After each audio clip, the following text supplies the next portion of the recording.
So ಎಲ್ರಿಗೂ ನಮಸ್ಕಾರ. Insta KS ವತಿಯಿಂದ ವಿನಯ್ ಸರ್ ಸಾರಥ್ಯದಲ್ಲಿ ಒಂದು ವಿಶೇಷವಾಗಿರುವಂಥ ಕರೆಂಟ್ ಅಫೇರ್ಸ್ ಪ್ರೋಗ್ರಾಮನ್ನು ಹಮ್ಮಿಕೊಳ್ತಾ ಇದ್ದೀವಿ. ಒಂದು ರಿವಿಷನ್ ಕರೆಂಟ್ ಅಫೇರ್ಸ್ ಪ್ರೋಗ್ರಾಮನ್ನು ಹಮ್ಮಿಕೊಳ್ತಾ ಇದ್ದೀವಿ. ನಾನು ಸ್ಟಾರ್ಟಿಂಗ್ ಒಂದು 5 to 10 ಮಿನಿಟ್ಸ್ ಈ ಕೋರ್ಸ್ ಬಗ್ಗೆ ಇಂಟ್ರೊಡಕ್ಷನ್ ಕೊಟ್ಬಿಡ್ತೀನಿ. ಸೊ ಈ ಕೋರ್ಸ್ ಯಾರಿಗೋಸ್ಕರ ಮಾಡ್ತಿದ್ದೀವಿ, ಯಾವ ಪರೀಕ್ಷೆಗಳಿಗೆ ಇದು ಹೆಲ್ಪ್ ಆಗುತ್ತೆ, ನೀವು ಹೆಂಗೆ ಇದನ್ನು ಸದುಪಯೋಗ ಪಡ್ಕೊಳ್ಬೋದು, ಫಸ್ಟ್ ಒಂದು 10 ಮಿನಿಟ್ಸ್ ನಾನು ಇಂಟ್ರೊಡಕ್ಷನ್ ಕೊಡ್ತೇನೆ. ಇವಾಗ ನಮ್ಮ ಮುಂದೆ ಸದ್ಯಕ್ಕಿರೋಂಥ ಪರೀಕ್ಷೆಗಳು ಬಂದು listen to me very carefully. Introduction part ಭಾಳ ಇಂಪಾರ್ಟೆಂಟು. ನಾನು ಏನು ಮಾತಾಡೋಕ್ಕೆ ಹೊರಟಿದ್ದೀನಿ ಅಂತ ಭಾಳ ಇಂಪಾರ್ಟೆಂಟ್. ಈಗ ನಮ್ಮ ಮುಂದೆ ಇರೋದೀಗ KS ಪರೀಕ್ಷೆ. ಸೊ KS ಪರೀಕ್ಷೆ 2024 ನೋಟಿಫಿಕೇಷನ್ ನಮ್ಮ ಕಣ್ಣು ಮುಂದೆ ಇದೆ ಅಲ್ವಾ? ಸೊ KS 2024 ಪ್ರಿಲಿಮ್ಸ್ ನಮ್ಮ ಮುಂದೆ ಇದೆ. ಸೊ ಭಾಳ ಸಮಯ ಭಾಳ ಕಮ್ಮಿ ಇದೆ. ಆಲ್ರೆಡಿ ಡೇಟ್ ಬಹುಶಃ ನಿಮಗೆ ಇದು 17ನೇ ತಾರೀಕು ನಾವು ಶುರು ಮಾಡ್ತಾ ಇದ್ದೀವಿ. ಸೊ ಟೈಮ್ ಭಾಳ ಕಡಿಮೆ ಇದೆ. So time is very less. 17ನೇ ತಾರೀಕು ಲೈವ್ ಆಗುತ್ತೆ ಇದು. ಸೊ 2024 KS ಪ್ರಿಲಿಮ್ಸ್ ಪರೀಕ್ಷೆ ಯಾರು ಬರೀತಾ ಇದ್ದಾರೆ ಅವ್ರಿಗೆ ಒಂದು ರಿವಿಷನ್ ಕರೆಂಟ್ ಅಫೇರ್ಸ್ ವಿಚಾರದಲ್ಲಿ ಸೊ ರಿವಿಷನನ್ನು ಮಾಡುವಂಥ ಪ್ರಯತ್ನವನ್ನು ಮಾಡ್ತಾ ಇದ್ದೀವಿ. ಸೊ ಈ ಕೋರ್ಸ್ ಉದ್ದೇಶ ಒಂದು ಸರಿಸುಮಾರು ಒಂದು 10 ರಿಂದ 15 ಗಂಟೆಗಳಿರುತ್ತೆ. 10 to 15 hours ರಿವಿಷನ್ ಕೋರ್ಸ್ ಇದು. ಸೊ ಈ ಕೋರ್ಸಲ್ಲಿ ನಾವೇನು ಮಾಡ್ತಿದ್ದೀವಿ, ಲಾಸ್ಟ್ ಅಂದರೆ 2024 ನವೆಂಬರಿಂದ ಹಿಡಿದು 2023 ನವೆಂಬರಿಂದ ಹಿಡಿದು 2024 ಡಿಸೆಂಬರ್ ಸೊ ಡಿಸೆಂಬರ್ 15ನೇ ತಾರೀಕುವರೆಗೆ 2023 ನವೆಂಬರಿಂದ ಹಿಡಿದು 2024 ಡಿಸೆಂಬರ್ನವರೆಗೆ ಅಂದರೆ almost 1 year current affairs. 1 year current ಅಫೇರ್ಸಲ್ಲಿ ಮೋಸ್ಟ್ ಇಂಪಾರ್ಟೆಂಟ್ 250 ಟಾಪಿಕ್ಸ್, ಅತ್ಯಂತ ಇಂಪಾರ್ಟೆಂಟ್ ಆಗಿರುವಂಥ 250 ಟಾಪಿಕ್ಕನ್ನು ಥಿಮ್ಯಾಟಿಕ್ ಆಗಿ ಮಾಡ್ತಾ ಇದ್ದೀವಿ. ಸೊ ಥಿಮ್ಯಾಟಿಕ್ ಅಂತಂದರೆ ಫಾರ್ ಎಕ್ಸಾಂಪಲ್ ನೀವು ಇಲ್ಲಿ ಗಮನಿಸ್ತಾ ಇದ್ದೀರಾ. ಸೊ ಥಿಮ್ಯಾಟಿಕ್ ಅಂತಂದರೆ ಇಲ್ಲಿ ಗಮನಿಸ್ತಾ ಇದ್ದೀರಾ, ಈ ಗೌರ್ಮೆಂಟ್ ಸ್ಕೀಮ್ಸ್ ಅನ್ನೋದು ಒಂದು ಥೀಮ್. ಸೊ ಪಾಲಿಟಿ ಗವರ್ನೆನ್ಸ್, ರಾಜಕೀಯ ಮತ್ತು ಆಡಳಿತ ಒಂದು ಥೀಮು. ಗೌರ್ಮೆಂಟ್ ಸ್ಕೀಮ್ಸ್ ಒಂದು ಥೀಮು, ಎಕಾನಮಿ ಒಂದು theme, science and technology. So thematic ಆಗಿ ಮಾಡ್ತಾ ಇದ್ದೀವಿ. ಸೊ ಇಲ್ಲಿ ಮೋಸ್ಟ್ ಇಂಪಾರ್ಟೆಂಟ್ 250 ಟಾಪಿಕ್ಸನ್ನು ಥಿಮ್ಯಾಟಿಕ್ ಆಗಿ ಪ್ರಸ್ತುತಪಡಿಸುವಂಥ ವಿಶೇಷವಾದಂಥ ಪ್ರಯತ್ನವನ್ನು ನಾವು ಈ ಕೋರ್ಸಲ್ಲಿ ಮಾಡ್ತಾ ಇದ್ದೀವಿ. ರೈಟ್?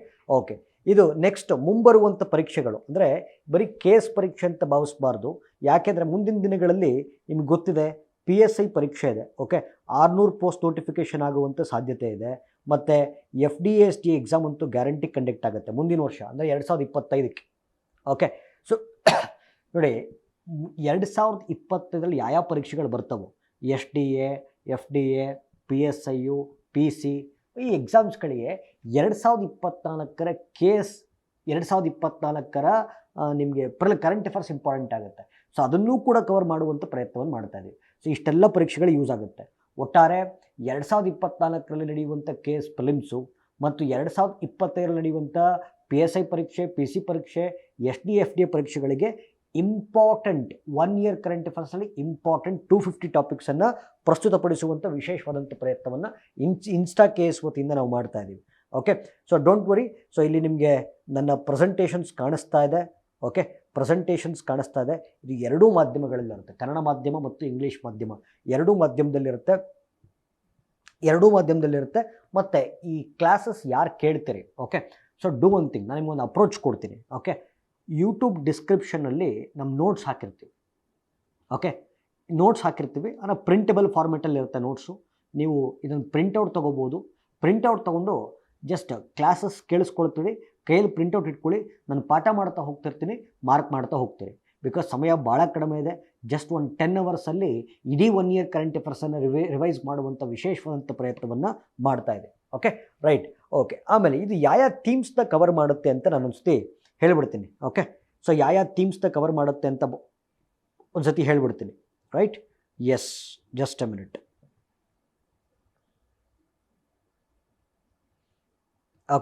ಸೊ ನೋಡಿ, ಒಂದೊಂದೇ ಬರೀತೀನಿ. Yes, polity and governance. ರಾಜಕೀಯ ಮತ್ತು ಆಡಳಿತಕ್ಕೆ ಸಂಬಂಧಪಟ್ಟಂಥ ಪ್ರಚಲಿತ ವಿದ್ಯಮಾನಗಳು. ಎರಡನೇದು ಗೌರ್ಮೆಂಟ್ ಸ್ಕೀಮ್ಸು. ಸೊ ಭಾಳ ಜನದ ಬೇಡಿಕೆ ಇತ್ತು, ಸರ್ ಸೆಂಟ್ರಲ್ ಗೌರ್ಮೆಂಟ್ ಸ್ಕೀಮ್ಸು ಮತ್ತು ಸ್ಟೇಟ್ ಗೌರ್ಮೆಂಟ್ ಸ್ಕೀಮ್ಸು ಎರಡೂ ಮಾಡಿ ಅಂತ. ಎರಡೂ ಮಾಡೋಣ. Okay, so central government schemes, state government schemes, will do both things, ಆಯಿತಾ. ಓಕೆ, ವಿಲ್ ಡೂ ಇದೊಂದು. ಮೂರನೇದು ಆರ್ಥಿಕತೆ, ಎಕಾನಮಿಗೆ ಸಂಬಂಧಪಟ್ಟಂಥ ಕರೆಂಟ್ ಅಫೇರ್ಸು. ಓಕೆ, ನಾಲ್ಕನೇದು ಹೆಲ್ತ್ ಆ್ಯಂಡ್ ಸೊಸೈಟಿ. ಓಕೆ, ಆರೋಗ್ಯ ಮತ್ತು ಸಮಾಜಕ್ಕೆ ಸಂಬಂಧಪಟ್ಟಂಥ ಪ್ರಚಲಿತ ಘಟನೆಗಳು. ಆಮೇಲೆ ಐದನೇದು ಜಿಯೋಗ್ರಫಿ ಆ್ಯಂಡ್ ಎನ್ವಿರಾನ್ಮೆಂಟ್. ಓಕೆ, ಭೂಗೋಳಶಾಸ್ತ್ರ ಮತ್ತು ಪರಿಸರ ಅಧ್ಯಯನಕ್ಕೆ ಸಂಬಂಧಪಟ್ಟಂಥ ಕರೆಂಟ್ ಅಫೇರ್ಸು. ಆ್ಯಂಡ್ ಏಳನೇದು ಸೈನ್ಸ್ ಆ್ಯಂಡ್ ಟೆಕ್ನಾಲಜಿ, ವಿಜ್ಞಾನ ಮತ್ತು ತಂತ್ರಜ್ಞಾನಕ್ಕೆ ಸಂಬಂಧಪಟ್ಟಂಥ ಕರೆಂಟ್ ಅಫೇರ್ಸು. ಓಕೆ, 8 ಸೆಕ್ಯೂರಿಟಿ, ರಕ್ಷಣಾ ಕ್ಷೇತ್ರಕ್ಕೆ ಸಂಬಂಧಪಟ್ಟಂಥ ಕರೆಂಟ್ ಅಫೇರ್ಸು. 9 ಇಂಟರ್ನ್ಯಾಷನಲ್, ಅಂತಾರಾಷ್ಟ್ರೀಯ ಪ್ರಚಲಿತ ವಿದ್ಯಮಾನಗಳು. ಸೊ ಆ್ಯಂಡ್ 10ನೇದು ಪ್ರೈಸಸ್ ಆ್ಯಂಡ್ ಅಥವಾ ಮಿಸಲೇನಿಯಸ್ ಅಂತ ಕರಿಬೋದು. ಓಕೆ, ಸೊ ಮಿಸಲೇನಿಯಸ್ಸಲ್ಲಿ ಏನು ಬರುತ್ತೆ? ಸೊ ಮಿಸಲೇನಿಯಸ್ಸಲ್ಲಿ ನಾವು 2024 ಪ್ರಶಸ್ತಿಗಳು, ಓಕೆ, 2024 ಪ್ರಮುಖ ಪ್ರಶಸ್ತಿಗಳು ಮತ್ತು ಆರ್ಟ್ ಆ್ಯಂಡ್ ಕಲ್ಚರ್, ಕಲೆ ಮತ್ತು ಸಂಸ್ಕೃತಿಗೆ ಸಂಬಂಧಪಟ್ಟಂಥ ಟಾಪಿಕ್ಸನ್ನು ಟೋಟಲ್ 10 ಥೀಮ್ಸನ್ನು ನಾವು ಕವರ್ ಮಾಡ್ತೀವಿ. ಓಕೆ, 10 ಥೀಮ್ಸನ್ನು ನಾವು ಕವರ್ ಮಾಡ್ತೀವಿ. So today I am going to start with government schemes. Okay, so ಬಹುಶಃ ನಿಮಗೆ ನಾನು ಏನು ಹೇಳಿದೆ ಅನ್ನೋದು ಅರ್ಥ ಆಯಿತು ಅಂತ ಭಾವಿಸ್ತೀನಿ, ರೈಟ್. ಓಕೆ, ಸೊ ಗೌರ್ಮೆಂಟ್ ಸ್ಕೀಮ್ಸಿಂದ ಸ್ಟಾರ್ಟ್ ಮಾಡ್ತಾ ಹೋಗೋಣ, ರೈಟ್. ಓಕೆ, ನೋಡಿ, ಭಾಳ important. Listen to me very carefully. Okay, so first ಥೀಮನ್ನು ನಾನು ಶುರು ಮಾಡ್ತಾ ಇದ್ದೀನಿ. ಓಕೆ, ಗೌರ್ಮೆಂಟ್ ಸ್ಕೀಮ್ಸ್ ಓದಬೇಕಾದ್ರೆ, ಓಕೆ, ಗೌರ್ಮೆಂಟ್ ಸ್ಕೀಮ್ಸ್ ಭಾಳ ಇಂಪಾರ್ಟೆಂಟ್. ಸರ್ ಮಾರ್ಕ್ಸ್ ಎಷ್ಟು ವೆಯ್ಟೇಜ್ ಇದೆ ಸರ್ ಗೌರ್ಮೆಂಟ್ ಸ್ಕೀಮ್ಸು? ನೋಡಿ, ಒಂದು ಪೇಪರ್ ಒನ್ನಲ್ಲಿ you can expect 6 to 7 questions. Paper 2ನಲ್ಲಿ 6 to 7 questions. Okay, so equal weightage ಇರುತ್ತೆ ಅಲ್ಲಿಗೆ. ಅಂದರೆ ಪೇಪರ್ 1ನಲ್ಲಿ ಏನು ಕೇಳ್ತಾನೆ? ಸೆಂಟ್ರಲ್ ಗೌರ್ಮೆಂಟ್ ಸ್ಕೀಮ್ಸ್ ಕೇಳ್ತಾನೆ. ಪೇಪರ್ 2ನಲ್ಲಿ ಸ್ಟೇಟ್ ಗೌರ್ಮೆಂಟ್ ಸ್ಕೀಮ್ಸ್ ಕೇಳ್ತಾನೆ. ಓಕೆ, ಕೇಂದ್ರ ಸರ್ಕಾರದ ಯೋಜನೆಗಳು, ರಾಜ್ಯ ಸರ್ಕಾರದ ಯೋಜನೆಗಳನ್ನು ಕೇಳ್ತಾನೆ. ಓಕೆ, ಅಲ್ಲಿಗೆ ಎರಡೂ ಕಡೆಯಿಂದ ಸೊ 7 ಕ್ವಶನ್ಸ್ ಅಂತ ನಾವು ಭಾವಿಸಿದ್ರು ಕೂಡ 14 ಕ್ವಶನ್ಸ್ ಆಗುತ್ತೆ. ಓಕೆ, 14 ಕ್ವಶನ್ಸ್ಗೆ 2 ಮಾರ್ಕು ಇಂಟು 2 ಮಾರ್ಕ್ಸ್ ಅಂತ ಹಾಕೊಂಡ್ರು ಕೂಡ so it is 28 mark, 28 mark weightage ಇದೆ ಗೌರ್ಮೆಂಟ್ ಸ್ಕೀಮ್ಸ್ಗೆ. ಓಕೆ, ಆ ದೃಷ್ಟಿಯಿಂದ ಸರ್ಕಾರಿ ಯೋಜನೆಗಳು ಭಾಳ ಇಂಪಾರ್ಟೆಂಟ್. ಓಕೆ, ಯಾವುದೇ ಕಾರಣಕ್ಕೂ ಬಿಡೋದು ಬೇಡ. ಸರಿ ನೋಡಿ, ಸುಮಾರು ಎಷ್ಟು ಸ್ಕೀಮ್ಸ್ ಓದಬೇಕು ಸರ್? ಈ ಪ್ರತಿ ಸ್ಕೀಮು ಓದ್ತೀನಿ ಅಂತ ಹೋದರೆ ಒಂದು ಕೇಂದ್ರ ಸರ್ಕಾರದ ಒಂದು 150 ಯೋಜನೆಗಳಿದ್ದಾವೆ, ರಾಜ್ಯ ಸರ್ಕಾರದ ಒಂದು 70ರಿಂದ 80 ಯೋಜನೆಗಳಿದ್ದಾವೆ. ಸೊ ಹೆಚ್ಚು ಕಮ್ಮಿ 200ಕ್ಕೂ ಹೆಚ್ಚು ಯೋಜನೆಗಳನ್ನು ಓದಬೇಕಾಗತ್ತೆ. ಬಟ್ ಆಗ ನಮ್ಮ ಹತ್ರ ಅಷ್ಟು ಟೈಮ್ ಇಲ್ಲ. Okay, so what we are doing is ಸುದ್ದಿಯಲ್ಲಿರುವಂಥ ಯೋಜನೆಗಳ ಬಗ್ಗೆ ಓದ್ತೀವಿ. ಓಕೆ, 2024ರಲ್ಲಿ ನ್ಯೂಸಲ್ಲಿರುವಂಥ ಸ್ಕೀಮ್ಸನ್ನೇ ಓದ್ತೀವಿ. ಮೋಸ್ಟ್ ಇಂಪಾರ್ಟೆಂಟ್ ಸ್ಕೀಮ್ಸನ್ನು ಮಾತ್ರ ಹೋಗ್ತೀವಿ. Okay, so today I am starting up with central government schemes. ಕೇಂದ್ರ ಸರ್ಕಾರ ಯೋಜನೆಗಳೊಂದಿಗೆ ತರಗತಿಗಳನ್ನು ಪ್ರಾರಂಭ ಮಾಡ್ತೇವೆ. ಓಕೆ, ಸರಿ. ಈಗ ಯೋಜನೆಗಳನ್ನು ಓದಬೇಕಾದ್ರೆ ಯಾವ ಥರ ಓದಬೇಕು ಸರ್? ನಾನೊಂದು ಸ್ಟ್ರಕ್ಚರ್ ಕೊಡ್ತೀನಿ ಸರ್. ಓಕೆ, ಆ ಸ್ಟ್ರಕ್ಚರ್ ಪ್ರಕಾರನೇ ಓದಬೇಕು. ಗೌರ್ಮೆಂಟ್ ಸ್ಕೀಮ್ಸ್ನ ಹೆಂಗೆ ಓದಬೇಕು ಅಂತ ಒಂದು ಸ್ಟ್ರಕ್ಚರ್ ಕೊಡ್ತೀನಿ, ಆ ಸ್ಟ್ರಕ್ಚರ್ ಪ್ರಕಾರನೇ ಓದಬೇಕು. ಓಕೆ, ಸೊ ಬೇಕಾದ್ರೆ ಬರ್ಕೋಬೋದು ಇದನ್ನು. Just you can write the structure, ಇದನ್ನು ಬರ್ಕೋಬೋದು. ಓಕೆ, ಬರ್ಕೊಳ್ಳಿ. ಗೌರ್ಮೆಂಟ್ ಸ್ಕೀಮ್ಸ್, ಸರ್ಕಾರಿ ಯೋಜನೆಗಳು. ಓಕೆ, ಗೌರ್ಮೆಂಟ್ ಸ್ಕೀಮ್ಸ್, ಸರ್ಕಾರಿ ಯೋಜನೆಗಳು. Okay, S. ಫಸ್ಟ್ ಹೆಂಗೆ ಓದಬೇಕು ಅಂತ ನಾನು ನಿಮ್ಗೆ ಹೇಳ್ತಿರೋದು. ಕನ್ನಡ ಮಾಧ್ಯಮದವ್ರು ಕನ್ನಡದಲ್ಲೇ ಬರೀರಿ, ಇಂಗ್ಲೀಷ್ ಮಾಧ್ಯಮದವ್ರು ಇಂಗ್ಲೀಷಲ್ಲೇ ಬರೀರಿ. ಓಕೆ, ನೇಮ್, ಹೆಸರು. ಎರಡನೇದು ಲಾಂಚ್ಡ್ ಇಯರ್, ಪ್ರಾರಂಭಗೊಂಡ ವರ್ಷ. ಮೂರನೇದು ಆಬ್ಜೆಕ್ಟಿವ್, ಉದ್ದೇಶ. ನಾಲ್ಕನೇದು ನೇಮ್, ಲಾಂಚ್ಡ್ ಇಯರ್, ಆಬ್ಜೆಕ್ಟಿವ್, ಉದ್ದೇಶ. ನಾಲ್ಕನೇದು ಟಾರ್ಗೆಟೆಡ್ ಬೆನಿಫಿಷರಿ, ಉದ್ದೇಶಿತ ಫಲಾನುಭವಿ. ಓಕೆ, ಟಾರ್ಗೆಟೆಡ್ ಬೆನಿಫಿಷರಿ, ಉದ್ದೇಶಿತ ಫಲಾನುಭವಿ. ಆಬ್ಜೆಕ್ಟಿವ್ ಆದಮೇಲೆ ಟಾರ್ಗೆಟೆಡ್ ಬೆನಿಫಿಷರಿ. ಐದನೇದು ಇಂಪ್ಲಿಮೆಂಟಿಂಗ್ ಮಿನಿಸ್ಟ್ರಿ, ಅನುಷ್ಠಾನಗೊಳಿಸುವ ಸಚಿವಾಲಯ. ಇಂಪ್ಲಿಮೆಂಟಿಂಗ್ ಮಿನಿಸ್ಟ್ರಿ, ಅನುಷ್ಠಾನಗೊಳಿಸುವ ಸಚಿವಾಲಯ. ಓಕೆ, ಆಮೇಲೆ ಫಿನಾನ್ಸಿಂಗ್ ಅಂತ ಕರಿತೀವಿ, ಹಣಕಾಸು ಹಂಚಿಕೆ. ಈ ಫಾರ್ಮೆಟಲ್ಲಿ ಓದಬೇಕು, ಆಯಿತಾ? ಸರಿ, ಹಣಕಾಸು ಹಂಚಿಕೆ. ಈಗ ಹಣಕಾಸು ಹಂಚಿಕೆಯ ಆಧಾರದ ಮೇಲೆ ಕೇಂದ್ರ ಸರ್ಕಾರದ ಯೋಜನೆಗಳಲ್ಲಿ ಎರಡು ವಿಧ. ಹಣಕಾಸು ಹಂಚಿಕೆಯ ಆಧಾರದ ಮೇಲೆ ಕೇಂದ್ರ ಸರ್ಕಾರದ ಯೋಜನೆಗಳಲ್ಲಿ ಎರಡು ವಿಧ. ಒಂದು ಸೆಂಟ್ರಲ್ ಸ್ಪಾನ್ಸರ್ಡ್ ಸ್ಕೀಮ್ ಅಂತ ಕರಿತೀವಿ, ಸೆಂಟ್ರಲ್ ಸೆಕ್ಟೋರಲ್ ಸ್ಕೀಮ್ ಅಂತ ಕರಿತೀವಿ. ಕೇಳಿಸ್ಕೊಳ್ಳಿ, central sponsored scheme, central sectoral scheme, ಕನ್ನಡದಲ್ಲಿ ಕೇಂದ್ರ ಪ್ರಾಯೋಜಿತ ಯೋಜನೆ. ಕೇಂದ್ರ ಪ್ರಾಯೋಜಿತ ಯೋಜನೆ. ಈ ಸೆಂಟ್ರಲ್ ಸ್ಪಾನ್ಸರ್ಡ್ ಸ್ಕೀಮ್ ಅಂದರೆ ಕೇಂದ್ರ ಪ್ರಾಯೋಜಿತ ಯೋಜನೆ, ಸೆಂಟ್ರಲ್ ಸೆಕ್ಟೋರಲ್ ಸ್ಕೀಮ್ ಅಂತಂದರೆ ಕೇಂದ್ರ ವಲಯ ಯೋಜನೆ ಅಂತ. ಸರ್ ಏನು ಸರ್ ಕೇಂದ್ರ ಪ್ರಾಯೋಜಿತ ಯೋಜನೆ ಅಂತಂದ್ರೇನು, ಕೇಂದ್ರ ವಲಯ ಯೋಜನೆ ಅಂತಂದ್ರೇನು?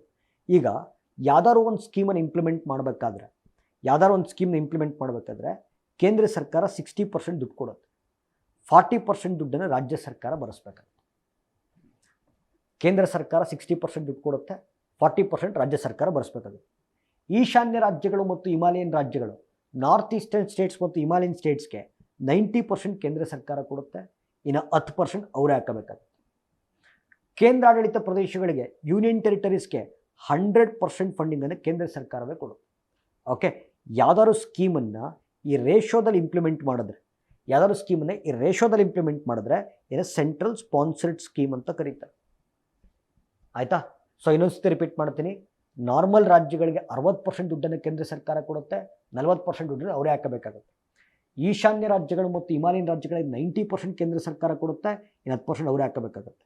ಓಕೆ, ಯೂನಿಯನ್ ಟೆರಿಟರೀಸ್, ಕೇಂದ್ರಾಡಳಿತ ಪ್ರದೇಶಗಳಿಗೆ 100% ಫಂಡಿಂಗನ್ನು ಕೇಂದ್ರ ಸರ್ಕಾರವೇ ಕೊಡುತ್ತೆ. ಓಕೆ, ಈ ರೇಷೋದಲ್ಲಿ ಇಂಪ್ಲಿಮೆಂಟ್ ಆದರೆ this scheme is called us central sponsored scheme ಅಂತ. ಓಕೆ ಸರ್, ಯಾರಾದರೂ ಆಗಿರಲಿ ಸರ್, ಎಲ್ರಿಗೂ 100% ಫಂಡಿಂಗನ್ನು ಕೇಂದ್ರ ಸರ್ಕಾರವೇ ಕೊಡುತ್ತೆ ಅನ್ನೋದಾದರೆ ಎಸ್, ಅದು irrespective of any states, north eastern states, Himalayan states, normal states, UTs, 100% ದುಡ್ಡನ್ನು ಕೇಂದ್ರ ಸರ್ಕಾರವೇ ಕೊಡ್ತಾ ಇದೆ ಅಂತಂದರೆ ಅದು ಸೆಂಟ್ರಲ್ ಸೆಕ್ಟೋರಲ್ ಸ್ಕೀಮ್. ಸೊ ಈ ಸ್ಟ್ರಕ್ಚರಲ್ಲಿ ಓದಬೇಕು ಸರ್. ಸುಮ್ಮನೆ ನಾನು ಅಡ್ಡದಿಡ್ಡಿ ಓದ್ತೀನಿ ಅಂದರೆ ಅದಾಗೋದಿಲ್ಲ. ಓಕೆ, ಈ ಸ್ಟ್ರಕ್ಚರಲ್ಲೇ ಓದಬೇಕು. ಫಾರ್ ಎಕ್ಸಾಂಪಲ್, ನಾನೊಂದು ಸ್ಕೀಮ್ ತೊಗೊಂಡು ಎಕ್ಸ್ಪ್ಲೈನ್ ಮಾಡ್ತೀನಿ. ಓಕೆ, ಸೊ ಸ್ಕೀಮ್ ತೊಗೊಂಡು ಎಕ್ಸ್ಪ್ಲೈನ್ ಮಾಡ್ತೀನಿ. ಓಕೆ, ಲೆಟ್ ಮಿ ಟೇಕ್ ಒಂದು, ಅವಾಗ ನಿಮ್ಗೆ ಅರ್ಥ ಆಗುತ್ತೆ, ಹೆಂಗೆ ಓದಬೇಕು ಅನ್ನೋದು ಅರ್ಥ ಆಗುತ್ತೆ. ನೇಮ್, ಈಗ ನೋಡಿ, ಸ್ವಚ್ಛ ಭಾರತ್ ಹೆಸರು, ಸ್ವಚ್ಛ ಭಾರತ್.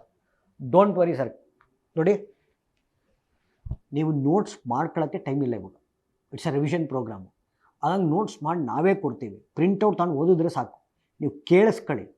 ಓಕೆ, ಭಾಳ ಬಾರಿ ಏನಾಗುತ್ತೆ ನೋಡಿ, ಓದಿದ್ದು ನೆನಪಲ್ಲಿರಲ್ಲ ಎಕ್ಸಾಮಲ್ಲಿ, ಕ್ಲಾಸ್ ಕೇಳಿಸ್ಕೊಂಡಿರೋ ನೆನಪಲ್ಲಿರುತ್ತೆ. So listen to me very carefully. Okay, ಸರಿ. Name is Swachh Bharat. ಆಯಿತಾ? ಲಾಂಚ್ಡ್ ಇಯರ್ ಯಾವಾಗ ಪ್ರಾರಂಭ ಆಯಿತು? 2014 ಅಕ್ಟೋಬರ್ 2ನೇ ತಾರೀಕು. ಓಕೆ, ಅವಾಗ ಶುರು ಆಯಿತು. ಮತ್ತು ಇವಾಗ ಯಾಕೆ ಹೇಳ್ತಿದ್ದೀರಾ ಸರ್? ಬದಾರ್ ನೆನಪಿರಲಿ, ಸ್ವಚ್ಛ ಭಾರತ್ ಪ್ರಾರಂಭ ಆಗಿ 10 ವರ್ಷ ಆಗಿದೆ. ಸೊ ಈ ವರ್ಷ 2024 ಏನಿದೆ, Swachh Bharat has celebrated it's 10th anniversary. Swachh Bharat 10ನೇ ವರ್ಷದ ವಾರ್ಷಿಕೋತ್ಸವವನ್ನು ಆಚರಣೆ ಮಾಡಿದೆ. ಹಾಗಾಗಿ ದಟ್ ಬಿಕಮ್ಸ್ ಇಂಪಾರ್ಟೆಂಟ್. ಓಕೆ, ಸರಿ. ಉದ್ದೇಶ, ಆಬ್ಜೆಕ್ಟಿವ್ ಹೇಳ್ತೀನಿ ನೋಡಿ. ಈಗ ಆಬ್ಜೆಕ್ಟಿವ್ ಸ್ವಲ್ಪ ಡೀಟೇಲಾಗಿ ಎಕ್ಸ್ಪ್ಲೈನ್ ಮಾಡೋಣ. ಓಕೆ, ಆಬ್ಜೆಕ್ಟಿವ್ ಸ್ವಲ್ಪ, ಉದ್ದೇಶ ಡೀಟೇಲಾಗಿ ಎಕ್ಸ್ಪ್ಲೈನ್ ಮಾಡೋಣ. Please listen to me very careful. Okay, ಸ್ವಚ್ಛ ಭಾರತದ ಉದ್ದೇಶ ಏನು ಅಂತಂದರೆ, ಇಡೀ ದೇಶದಾದ್ಯಂತ ನೈರ್ಮಲ್ಯತೆಯನ್ನು ಕಾಪಾಡುವುದು. To provide sanitation facilities across the country. Okay, ಇಡೀ ದೇಶದಾದ್ಯಂತ ನೈರ್ಮಲ್ಯತೆಯನ್ನು ಕಾಪಾಡುವುದು. ನೈರ್ಮಲ್ಯತೆಯನ್ನು ಕಾಪಾಡಲಿಕ್ಕೋಸ್ಕರ ಸ್ವಚ್ಛ ಭಾರತ್ ಕೆಳಗಡೆ 2 ಕಾಂಪೊನೆಂಟ್ ಇದೆ. ಓಕೆ, ಒಂದು ಸ್ವಚ್ಛ ಭಾರತ್ ಗ್ರಾಮೀಣ್ ಅಂತ, ಇನ್ನೊಂದು ಸ್ವಚ್ಛ ಭಾರತ್ ಅರ್ಬನ್ ಅಂತ. ಸ್ವಚ್ಛ ಭಾರತ್ ಕೆಳಗಡೆ ಕಾಂಪೊನೆಂಟು ಸ್ವಚ್ಛ ಭಾರತ್ ಗ್ರಾಮೀಣ್, ಸ್ವಚ್ಛ ಭಾರತ್ ಅರ್ಬನ್. ಓಕೆ, ಸ್ವಚ್ಛ ಭಾರತ್ ಗ್ರಾಮೀಣ್, ಗ್ರಾಮೀಣ ವಿಭಾಗದ ಉದ್ದೇಶನೇ ಬೇರೆ, ನಗರ ವಿಭಾಗದ ಉದ್ದೇಶನೇ ಬೇರೆ. ಓಕೆ, ಸ್ವಚ್ಛ ಭಾರತ್ ಗ್ರಾಮೀಣ ವಿಭಾಗದ ಉದ್ದೇಶ ಬಂದು ಓಪನ್ ಡಿಫಿಕೇಷನ್ ಫ್ರೀ. ಅಂದರೆ ಭಾರತವನ್ನು ಬಯಲು ಶೌಚಾಲಯಗಳಿಂದ ಮುಕ್ತಗೊಳಿಸುವುದು, ಭಾರತದಲ್ಲಿ ಬಯಲು ಶೌಚಾಲಯಗಳನ್ನು ನಿರ್ಮೂಲನೆ ಮಾಡುವುದು. ಇದು ಸ್ವಚ್ಛ ಭಾರತ್ ಗ್ರಾಮೀಣ ಉದ್ದೇಶ. ಬಟ್ ಆದರೆ ನಿಮಗೆ ಗೊತ್ತಿದೆ, ನಗರ ಪ್ರದೇಶಗಳಲ್ಲಿ ಬಯಲು ಶೌಚಾಲಯಗಳು ಕಂಡುಬರಲ್ಲ. ಓಕೆ, ಸೊ ಹಾಗಾದರೆ ಸ್ವಚ್ಛ ಭಾರತ್ ಅರ್ಬನ್ನ ಉದ್ದೇಶ ಏನು ಅಂತಂದರೆ ಸಾಲಿಡ್ ವೇಸ್ಟ್ ಮ್ಯಾನೇಜ್ಮೆಂಟ್, ಘನತ್ಯಾಜ್ಯ ನಿರ್ವಹಣೆ. ಘನತ್ಯಾಜ್ಯ ನಿರ್ವಹಣೆ. ಓಕೆ, ಸ್ವಚ್ಛ ಭಾರತ್ ಗ್ರಾಮೀಣ ಉದ್ದೇಶ ಬಂದು ಓಪನ್ ಡಿಫಿಕೇಷನ್ ಫ್ರೀ. ಸ್ವಚ್ಛ ಭಾರತ್ ಅರ್ಬನ್ ನಗರ ವಿಭಾಗದ ಉದ್ದೇಶ ಬಂದು ಘನತ್ಯಾಜ್ಯ ನಿರ್ವಹಣೆ. ಆ್ಯಂಡ್ ಗೊತ್ತಿರಲಿ, ಓಕೆ, ಸ್ವಚ್ಛ ಭಾರತ್ ಗ್ರಾಮೀಣನ ಇಂಪ್ಲಿಮೆಂಟ್ ಮಾಡುವಂಥ ಮಿನಿಸ್ಟ್ರಿ ಆಫ್ ಜಲಶಕ್ತಿ. ಓಕೆ, ಜಲಶಕ್ತಿ ಸಚಿವಾಲಯ.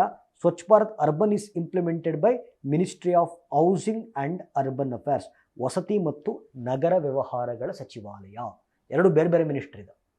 ಓಕೆ, ಆಮೇಲೆ ಸ್ವಚ್ಛ ಭಾರತ್ ಗ್ರಾಮೀಣಿಗೆ ಗ್ರಾಮೀಣಾಭಿವೃದ್ಧಿ ಸಚಿವಾಲಯ ಅಂತ ಬರೆದುಬಿಟ್ಟಿರ, ತಪ್ಪಾಗತ್ತೆ. ಓಕೆ, ಸರಿ, ಆಯಿತು. ಈಗ ಇದು ಗೊತ್ತಾಯಿತು. ಸೊ ಉದ್ದೇಶ ಗೊತ್ತಾಯ್ತು ನಮಗೆ, ಉದ್ದೇಶ ಗೊತ್ತಾಯಿತು. ಓಕೆ, ಉದ್ದೇಶಿತ ಫಲಾನುಭವಿ ಯಾರು? Both Gramin and urban areas, rural and urban areas. Implementing ministry ಅದು ಗೊತ್ತಾಯಿತು. Okay, Swachh Bharat Gramin is implemented by ministry of Jalshakti, Swachh Bharat urban is implemented by ministry of housing and urban affairs. Okay, financing sir, central sponsored ಸ್ಕೀಮಾ sectoral ಸ್ಕೀಮಾ? It is central sponsored scheme, ಅಂದರೆ ಕೇಂದ್ರ ಪ್ರಾಯೋಜಿತ ಯೋಜನೆ. 60% ದುಡ್ಡನ್ನು ಕೇಂದ್ರ ಸರ್ಕಾರ ಕೊಡುತ್ತೆ, 40% ದುಡ್ಡನ್ನು ರಾಜ್ಯ ಸರ್ಕಾರಗಳು ಭರಿಸಬೇಕಾಗತ್ತೆ ಅಂತ. ಓಕೆ, ಸೊ ಹೋಪ್, ಓಕೆ, ನಾನೀಗ ಸ್ಟ್ರಕ್ಚರ್ ಹೇಳಿದ್ದು ನಿಮಗೆ ಅರ್ಥ ಆಯಿತು ಅಂತ ಅನಿಸುತ್ತೆ ಅಲ್ವಾ? ಸೊ ಕ್ಲಿಯರ್ ಇದೆಯಾ? So hope you are clear. Okay, ಈಗ ಹಾಗಾದರೆ ಓಕೆ, ಎಲ್ಲ ಸ್ಕೀಮ್ಸ್ದು ಇದೇ ಸ್ಟ್ರಕ್ಚರಲ್ಲಿ ತೊಗೊಂಡೋಗೋಣ. ಓಕೆ, ಎಲ್ಲ ಸ್ಕೀಮ್ಸನ್ನು ಕೂಡ ಇದೇ ಸ್ಟ್ರಕ್ಚರಲ್ಲಿ ತೊಗೊಂಡೋಗೋಣ, right? Okay, so let me start with one of the important scheme. Okay, so ಇಲ್ಲಿ ನೋಡ್ತಾ ಇದ್ದೀರಾ? ಓಕೆ, 2024 ಅತ್ಯಂತ ಇಂಪಾರ್ಟೆಂಟ್ ಆಗಿರುವಂಥ ಅಥವಾ ಸುದ್ದಿಯಲ್ಲಿರುವಂಥ ಯೋಜನೆಗಳನ್ನು ಡಿಸ್ಕಸ್ ಮಾಡ್ತಾ ಇದ್ದೀವಿ. Okay, right, fine. ಈಗ ನಮೋ ಡ್ರೋನ್ ದೀದಿ ಸ್ಕೀಮ್ ಅಂತ ಒಂದು ಹೊಸ scheme ನ್ಯೂಸಲ್ಲಿತ್ತು. Okay, Namo drone Didi scheme ಅಂತ ಹೇಳಿ ಒಂದು ಹೊಸ ಸ್ಕೀಮು ನ್ಯೂಸಲ್ಲಿತ್ತು. ಅದು ಒಂದು ಕೆಲಸ ಮಾಡೋಣ, ನಮೋ ಡ್ರೋನ್ ದೀದಿ ಸ್ಕೀಮ್ಗಿಂತ ಮುಂಚೆ ಅಲ್ಲಿ take PM Vishwakarma. Okay, PM Vishwakarma ತೊಗೊಂಡ್ಬಿಡುತ್ತೆ. ಓಕೆ, ಕೇಳಿಸ್ಕೊಳ್ಳಿ, ಭಾಳ ಇಂಪಾರ್ಟೆಂಟು. ನೋಟ್ಸ್ ಕೊಡ್ತೀನಿ, ತಲೆ ಕೆಡಿಸ್ಕೊಬೇಡಿ. ಓಕೆ, ಐ ಅಂಡರ್ಸ್ಟ್ಯಾಂಡ್, ನಿಮಗೆ ಓದ್ಕೊಳ್ಳೋಕ್ಕೆ ನೋಟ್ಸ್ ಬೇಕು ಅನ್ನೋ ನನಗೆ ಅರ್ಥ ಆಗುತ್ತೆ. ಈ ನೋಟ್ಸನ್ನು ಯೂಟ್ಯೂಬ್ ಡಿಸ್ಕ್ರಿಪ್ಷನಲ್ಲಿ ನಾವು ಹಾಕ್ತೀವಿ. So don't worry about that. ಕೇಳಿಸ್ಕೊಳ್ಳಿ, ಹೆಸರು ಬಂದು PM Vishwakarma. Okay, PM Vishwakarma. Okay, 2023 launch. 2023 ಯಾವ ಪ್ರಾರಂಭ? Structure remains the same. Structure ಪದೇ ಚೇಂಜ್ ನಾನು ಹೇಳೋಕ್ಕಾಗಲ್ಲ. ಒಂದು ಸತಿ ಬರೆದ್ಮೇಲೆ ಅರ್ಥ ಮಾಡ್ಕೋಬೇಕು. ಸ್ಟ್ರಕ್ಚರ್ ಪ್ರಕಾರನೇ ಹೋಗ್ತಾ ಇರ್ತೀನಿ. 2023 ಉದ್ದೇಶ ಕುಶಲಕರ್ಮಿಗಳ ಅಭಿವೃದ್ಧಿ, ಕುಶಲಕರ್ಮಿಗಳ ಕೌಶಲ್ಯಾಭಿವೃದ್ಧಿ. Okay, object is very clear. Skill development of artisans and craftsmen ಅಂತ ಕರಿತೀವಿ. ಓಕೆ, 18 ವೃತ್ತಿಗಳನ್ನು, ಓಕೆ ಕೇಳಿಸ್ಕೊಳ್ಳಿ, 18 ವೃತ್ತಿಗಳನ್ನು ಆರ್ಟಿಸನ್ಸ್ ಅಂತ ಕರೆದಿದ್ದಾರೆ. ಆರ್ಟಿಸನ್ಸ್, ಕುಶಲಕರ್ಮಿಗಳು, ಅವ್ರಿಗೆ ಕೌಶಲ್ಯಾಭಿವೃದ್ಧಿಯನ್ನು ಮಾಡುವಂಥ ಯೋಜನೆ PM ವಿಶ್ವಕರ್ಮ. ಹಾಗಾದರೆ ಸರ್ ಈ 18 ವರ್ಗಗಳು ಯಾರ್ಯಾರು ಸರ್? ಓಕೆ, ಕೇಳಿಸ್ಕೊಳ್ಳಿ, 18 ವರ್ಗಗಳು ನೋಡಿ, ಗಮನಿಸ್ಬೋದು ಇಲ್ಲಿ. ಓಕೆ, ಎಸ್, ಬಡಗಿಗಳು, ಓಕೆ, ಹಡಗು ತಯಾರಕರು, ಶಸ್ತ್ರಾಸ್ತ್ರಗಳ ತಯಾರಕರು, okay, black Smith. Okay, black Smith ಅಂದರೆ ಗೊತ್ತಾಗುತ್ತಲ್ಲ ನಿಮಗೆ, ಕಮ್ಮಾರರು, ಬ್ಲ್ಯಾಕ್ ಸ್ಮಿತ್ ಅಂದರೆ ಕಮ್ಮಾರರು. ಓಕೆ, ಹ್ಯಾಮರ್, ಓಕೆ, ಸುತ್ತಿಗೆ ತಯಾರಕರು. ಓಕೆ, ಲಾಕ್ ಸ್ಮಿತ್, ಬೀಗ ಅಕ್ಕಸಾಲಿಗರು. ಓಕೆ, ಅಥವಾ ಬೀಗ ತಯಾರಕರು. ಓಕೆ, ಗೋಲ್ಡ್ ಸ್ಮಿತ್, ಅಕ್ಕಸಾಲಿಗರು. ಪಾಟರ್ ಅಂದರೆ ಪಾಟರ್ ಅಂತಂದರೆ ಕುಂಬಾರರು. ಸ್ಕಲ್ಪ್ಚರ್, ಶಿಲ್ಪಿಗಳು. ಓಕೆ, ಚಮ್ಮಾರರು, ಮೇಸ್ತ್ರಿಗಳು, ಬುಟ್ಟಿ ತಯಾರಕರು, ಆಟಿಕೆಗಳ ತಯಾರಕರು, ಕ್ಷೌರಿಕರು. ಓಕೆ, ಹೂ ಕಟ್ಟೋರು, ಅಗಸರು, ದರ್ಜಿಗಳು ಅಥವಾ ಮೀನುಗಳ ಬಲೆ ತಯಾರಕರು. ಓಕೆ, ಸೊ ಈ 18 ವರ್ಗಗಳನ್ನು ನಾವು ಏನಂತ ಕರೆದಿದ್ದೀವಿ? ಓಕೆ, ಈ 18 ವರ್ಗಗಳನ್ನು ಆರ್ಟಿಸನ್ಸ್ ಅಂತ ಕರೆದಿದ್ದೀವಿ. ಓಕೆ, ಕುಶಲಕರ್ಮಿಗಳು ಅಂತ. ಕುಶಲಕರ್ಮಿಗಳ ಕೌಶಲ್ಯಾಭಿವೃದ್ಧಿ ಮಾಡುವಂಥ ಯೋಜನೆ PM ವಿಶ್ವಕರ್ಮ ಅಂತ. ಓಕೆ, ಇವರಿಗೆ ಸ್ಕಿಲ್ ಡೆವಲಪ್ಮೆಂಟ್ ಮಾಡ್ತೀವಿ.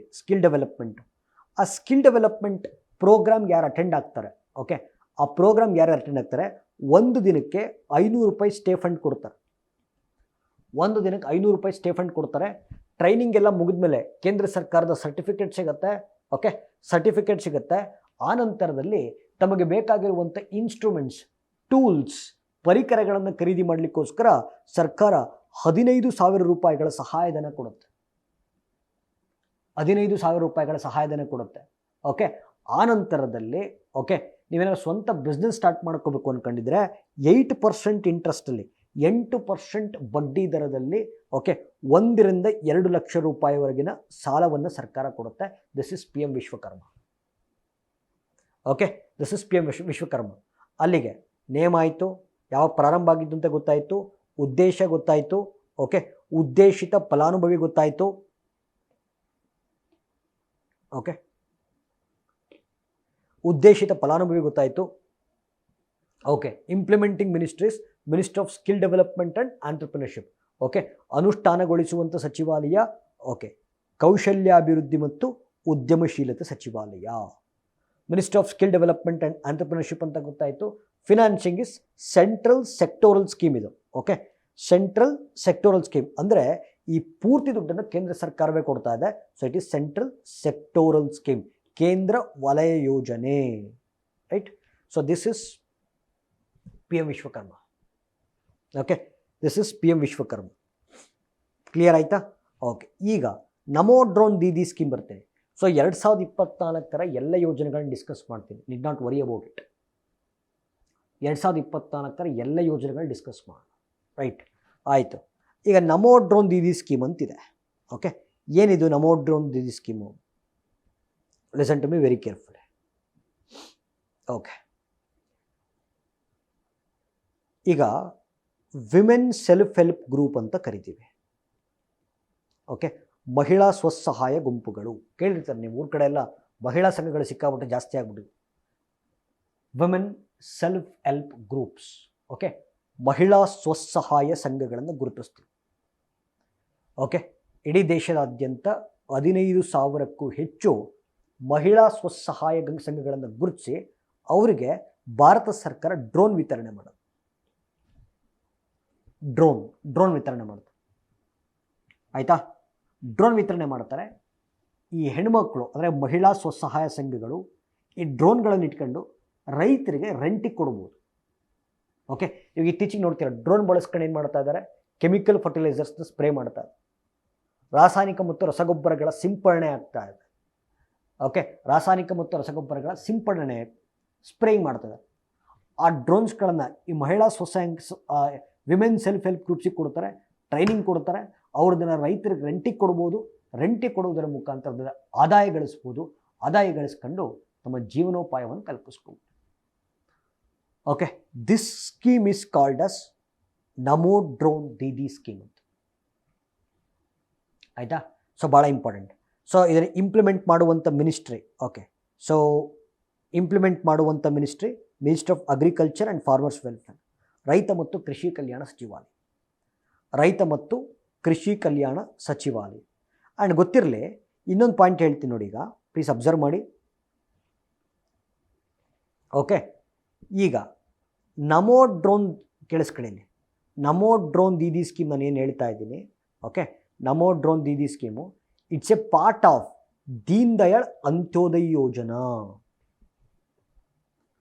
It's a part of Deen Dayal Antyodaya Yojana, okay. ಏನು ಸರ್ ಇದು ದೀನ್ ದಯಾಳ್ ಅಂತ್ಯೋದಯ ಯೋಜನಾ? ಇದು ಭಾಳ ಇಂಪಾರ್ಟೆಂಟ್ ಸ್ಕೀಮೇ, ಓಕೆ. ಸರಿ, ಈಗ ಜಸ್ಟ್ ಓಕೆ ಕೇಳಿಸ್ಕೊಳ್ಳಿ.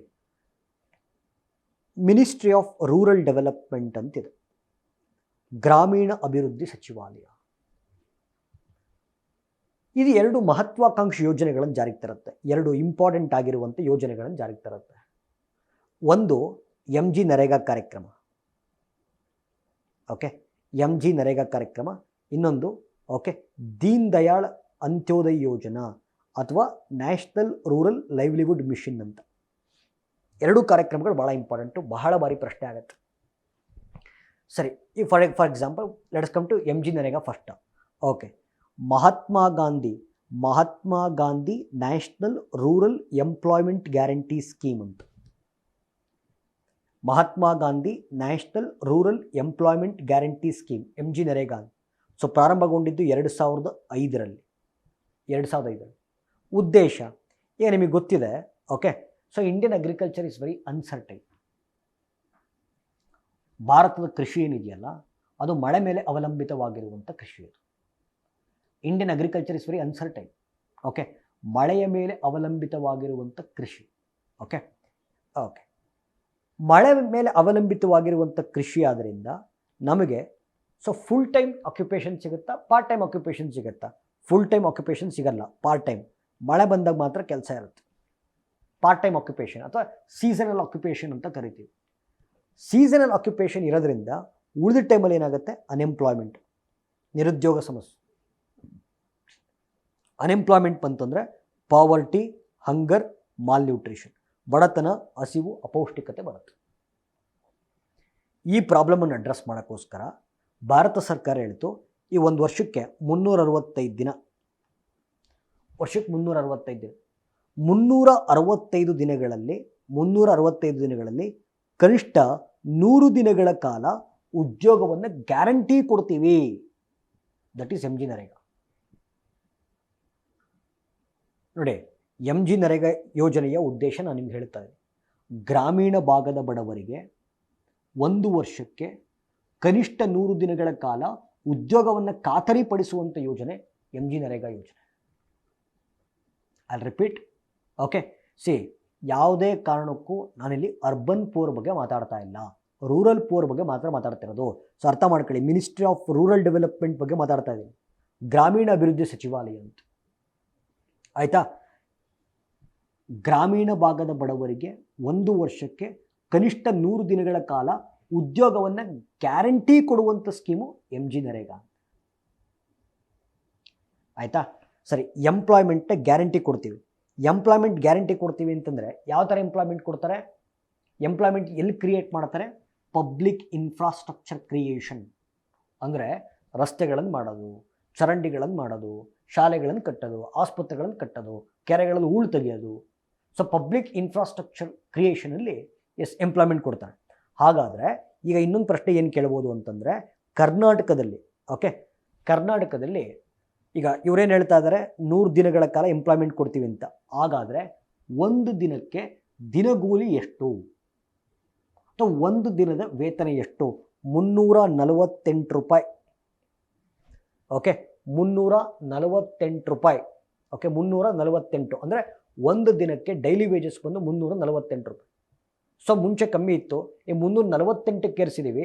ಈ ಕಾರ್ಯಕ್ರಮವನ್ನು ಕರ್ನಾಟಕದಲ್ಲಿ ದುಡಿಯೋಣ ಬಾ ಕಾರ್ಯಕ್ರಮ ಅಂತ ಕರಿತೀವಿ. ಓಕೆ, ದುಡಿಯೋಣ ಬಾ ಕಾರ್ಯಕ್ರಮ ಅಂತ, ಭಾಳ ಇಂಪಾರ್ಟೆಂಟ್, ದುಡಿಯೋಣ ಬಾ ಕಾರ್ಯಕ್ರಮ ಅಂತ. ಓಕೆ, ಸೊ 348ಕ್ಕೆ ಏರಿಸಿ MG ನರೇಗಾ ಕಾರ್ಯಕ್ರಮದ ಅಡಿಯಲ್ಲಿ ಉದ್ಯೋಗವನ್ನು ಸೃಷ್ಟಿ ಮಾಡುವಂಥ ಕರ್ನಾಟಕ ಸರ್ಕಾರದ ಕಾರ್ಯಕ್ರಮ ದುಡಿಯೋಣ ಬಾ ಕಾರ್ಯಕ್ರಮ. ಒಂದು ಆಯಿತು. ಎಂಪ್ಲಾಯ್ಮೆಂಟ್ ಕ್ರಿಯೇಟ್ ಮಾಡ್ಬೇಕಾರೆ ಹೆಣ್ಮಕ್ಳಿಗೆ ಗಂಡು ಮಕ್ಕಳಿಗೆ ಎಲ್ಲರಿಗೂ ಎಂಪ್ಲಾಯ್ಮೆಂಟ್ ಕ್ರಿಯೇಟ್ ಮಾಡ್ತಾರೆ. ಆಯಿತಾ? ಸರಿ, ಹೆಣ್ಮಕ್ಳಿಗೆ ಎಂಪ್ಲಾಯ್ಮೆಂಟ್ ಕ್ರಿಯೇಟ್ ಮಾಡ್ಬೇಕಾದ್ರೆ ಈ ಹೆಣ್ಮಕ್ಳಿಗೆ ಅವ್ರು ಚಿಕ್ಕ ಚಿಕ್ಕ ಮಕ್ಕಳು ಇರ್ತಾರೆ, 6 ತಿಂಗಳ ಮಕ್ಕಳು, 1 ವರ್ಷದ ಮಕ್ಕಳು, 2 ವರ್ಷದ ಮಕ್ಕಳು, 3 ವರ್ಷದ ಮಕ್ಕಳು. ಓಕೆ, ಈ ಕೆಲ್ಸಕ್ಕೆ ಹೋಗ್ಬೇಕಂದ್ರೆ ಮಕ್ಕಳನ್ನ ಮನೆ ಬಿಟ್ಟು ಹೋಗೋಕ್ಕಾಗಲ್ಲ. ಓಕೆ, ಮಕ್ಕಳನ್ನ ಮನೆ ಬಿಟ್ಟು ಹೋಗೋಕ್ಕಾಗಲ್ಲ. ಹಾಗಾಗಿ ಆ ಮಕ್ಕಳನ್ನ ತಗೊಂಡು ಹೋಗ್ಬಿಟ್ಟು ಆ ಮಕ್ಕಳಿಗೋಸ್ಕರ ವಿಶೇಷವಾಗಿರುವಂಥ ಶಿಶುಪಾಲನಾ ಕೇಂದ್ರಗಳನ್ನು ಆರಂಭಿಸುವಂಥ ಕರ್ನಾಟಕ ಸರ್ಕಾರದ ಯೋಜನೆ ಕೂಸಿನ ಮನೆ ಯೋಜನೆ. ಓಕೆ, ಸೊ ಕೂಸಿನ ಮನೆ ಯೋಜನೆ ಅಂತ ಕರಿತೀವಿ, ಭಾಳ ಇಂಪಾರ್ಟೆಂಟ್. ಓಕೆ, ಅಂದರೆ MG ನರೇಗಾ ಕಾರ್ಯಕ್ರಮದ ಫೀಮೇಲ್ ವರ್ಕರ್ಸ್, ಮಹಿಳಾ ಕಾರ್ಮಿಕರು ಕೆಲಸಕ್ಕೆ ಹೋದಾಗ ಅವರ ಮಕ್ಕಳನ್ನು ನೋಡಿಕೊಳ್ಳುವಂಥ ಶಿಶುಪಾಲನಾ ಕೇಂದ್ರಗಳು. ಓಕೆ, ಅವರ ಮಕ್ಕಳನ್ನು ನೋಡಿಕೊಳ್ಳುವಂಥ ಶಿಶುಪಾಲನಾ ಕೇಂದ್ರಗಳನ್ನು ಆರಂಭಿಸುವಂಥ ಕರ್ನಾಟಕ ಸರ್ಕಾರದ ಯೋಜನೆ ಕೂಸಿನ ಮನೆ ಯೋಜನೆ. ಇದು ಒಂದು. ಆಯಿತಾ? ಸರಿ, ಈಗ ದೀನ್ ದಯಾಳ್ ಅಂತ್ಯೋದಯ ಯೋಜನಾ ಬಂದು. ಓಕೆ, ಇಲ್ಲೇನು ಮಾಡ್ತಾರೆ, ರೂರಲ್ ಪೂರನ್ನು ಗುರುತಿಸ್ತಾರೆ. ಓಕೆ, ರೂರಲ್ ಪೂರನ್ನು ಗುರುತಿಸ್ತಾರೆ, ಗ್ರಾಮೀಣ ಭಾಗದ ಬಡವರನ್ನು ಗುರುತಿಸ್ತಾರೆ. ಗ್ರಾಮೀಣ ಭಾಗದ ಬಡವರನ್ನು ಗುರುತಿಸಿ, ಕೇಳಿಸ್ಕೋಬೇಕು, ಭಾಳ ಇಂಪಾರ್ಟೆಂಟ್. ಓಕೆ, ಗ್ರಾಮೀಣ ಭಾಗದ ಬಡವರನ್ನು ಗುರುತಿಸಿ ಅವರಿಗೆ ಸ್ಕಿಲ್ ಡೆವಲಪ್ಮೆಂಟ್ ಮಾಡಿ, ಕೌಶಲ್ಯ ತರಬೇತಿಯನ್ನು ಕೊಟ್ಟು ಉದ್ಯೋಗವನ್ನು ಸೃಷ್ಟಿ ಮಾಡಿ ಜೀವನೋಪಾಯವನ್ನು ಕಲ್ಪಿಸುವಂಥ ಯೋಜನೆ ದೀನ್ ದಯಾಳ್ ಅಂತ್ಯೋದಯ ಯೋಜನಾ. ಅರ್ಥ ಆಗ್ತಿದೆಯಾ? ಸೊ ಇಲ್ಲಿ MG ನರೇಗಾಗೂ ದೀನ್ ದಯಾಳ್ ಅಂತ್ಯೋದಯ ಯೋಜನೆಗೂ ವ್ಯತ್ಯಾಸ ಏನು ಅಂತ ಕೇಳಿದ್ರೆ, MG ನರೇಗಾದ ಉದ್ದೇಶ ಉದ್ಯೋಗವನ್ನು ಗ್ಯಾರಂಟಿ, ಎಂಪ್ಲಾಯ್ಮೆಂಟ್ ಗ್ಯಾರಂಟಿ ಮಾಡೋದು. ಆದರೆ ದೀನ್ ದಯಾಳ್ ಅಂತ್ಯೋದಯ ಯೋಜನೆಯ ಉದ್ದೇಶ ಏನು ಅಂತಂದರೆ ಅವ್ರಿಗೆ ಸ್ಕಿಲ್ ಡೆವಲಪ್ಮೆಂಟ್ ಮಾಡಿ, ಎಂಪ್ಲಾಯ್ಮೆಂಟ್ ಕ್ರಿಯೇಟ್ ಮಾಡಿ, ಲೈವ್ಲಿಹುಡ್ಡನ್ನು ಕಲ್ಪಿಸುವಂಥ ಯೋಜನೆ ದೀನ್ ದಯಾಳ್ ಅಂತ್ಯೋದಯ ಯೋಜನೆ. ಇದು ಕೇಂದ್ರ ಸರ್ಕಾರದಲ್ಲಿ ಕಾಂಗ್ರೆಸ್ ಗೌರ್ಮೆಂಟ್ ಇದ್ದಾಗ ನ್ಯಾಷನಲ್ ರೂರಲ್ ಲೈವ್ಲಿಹುಡ್ ಮಿಷನ್ ಅಂತಿತ್ತು. ನಾವು it has been change to Deen Dayal Antyodaya Yojana ಅಂತ. ಈಗ ಮುಂಚೆ ಒಂದು ಫೇಮ್ ಸ್ಕೀಮ್ ಅಂತ ಇತ್ತು, ನೀವು ಗಮನಿಸಿದ್ರೆ.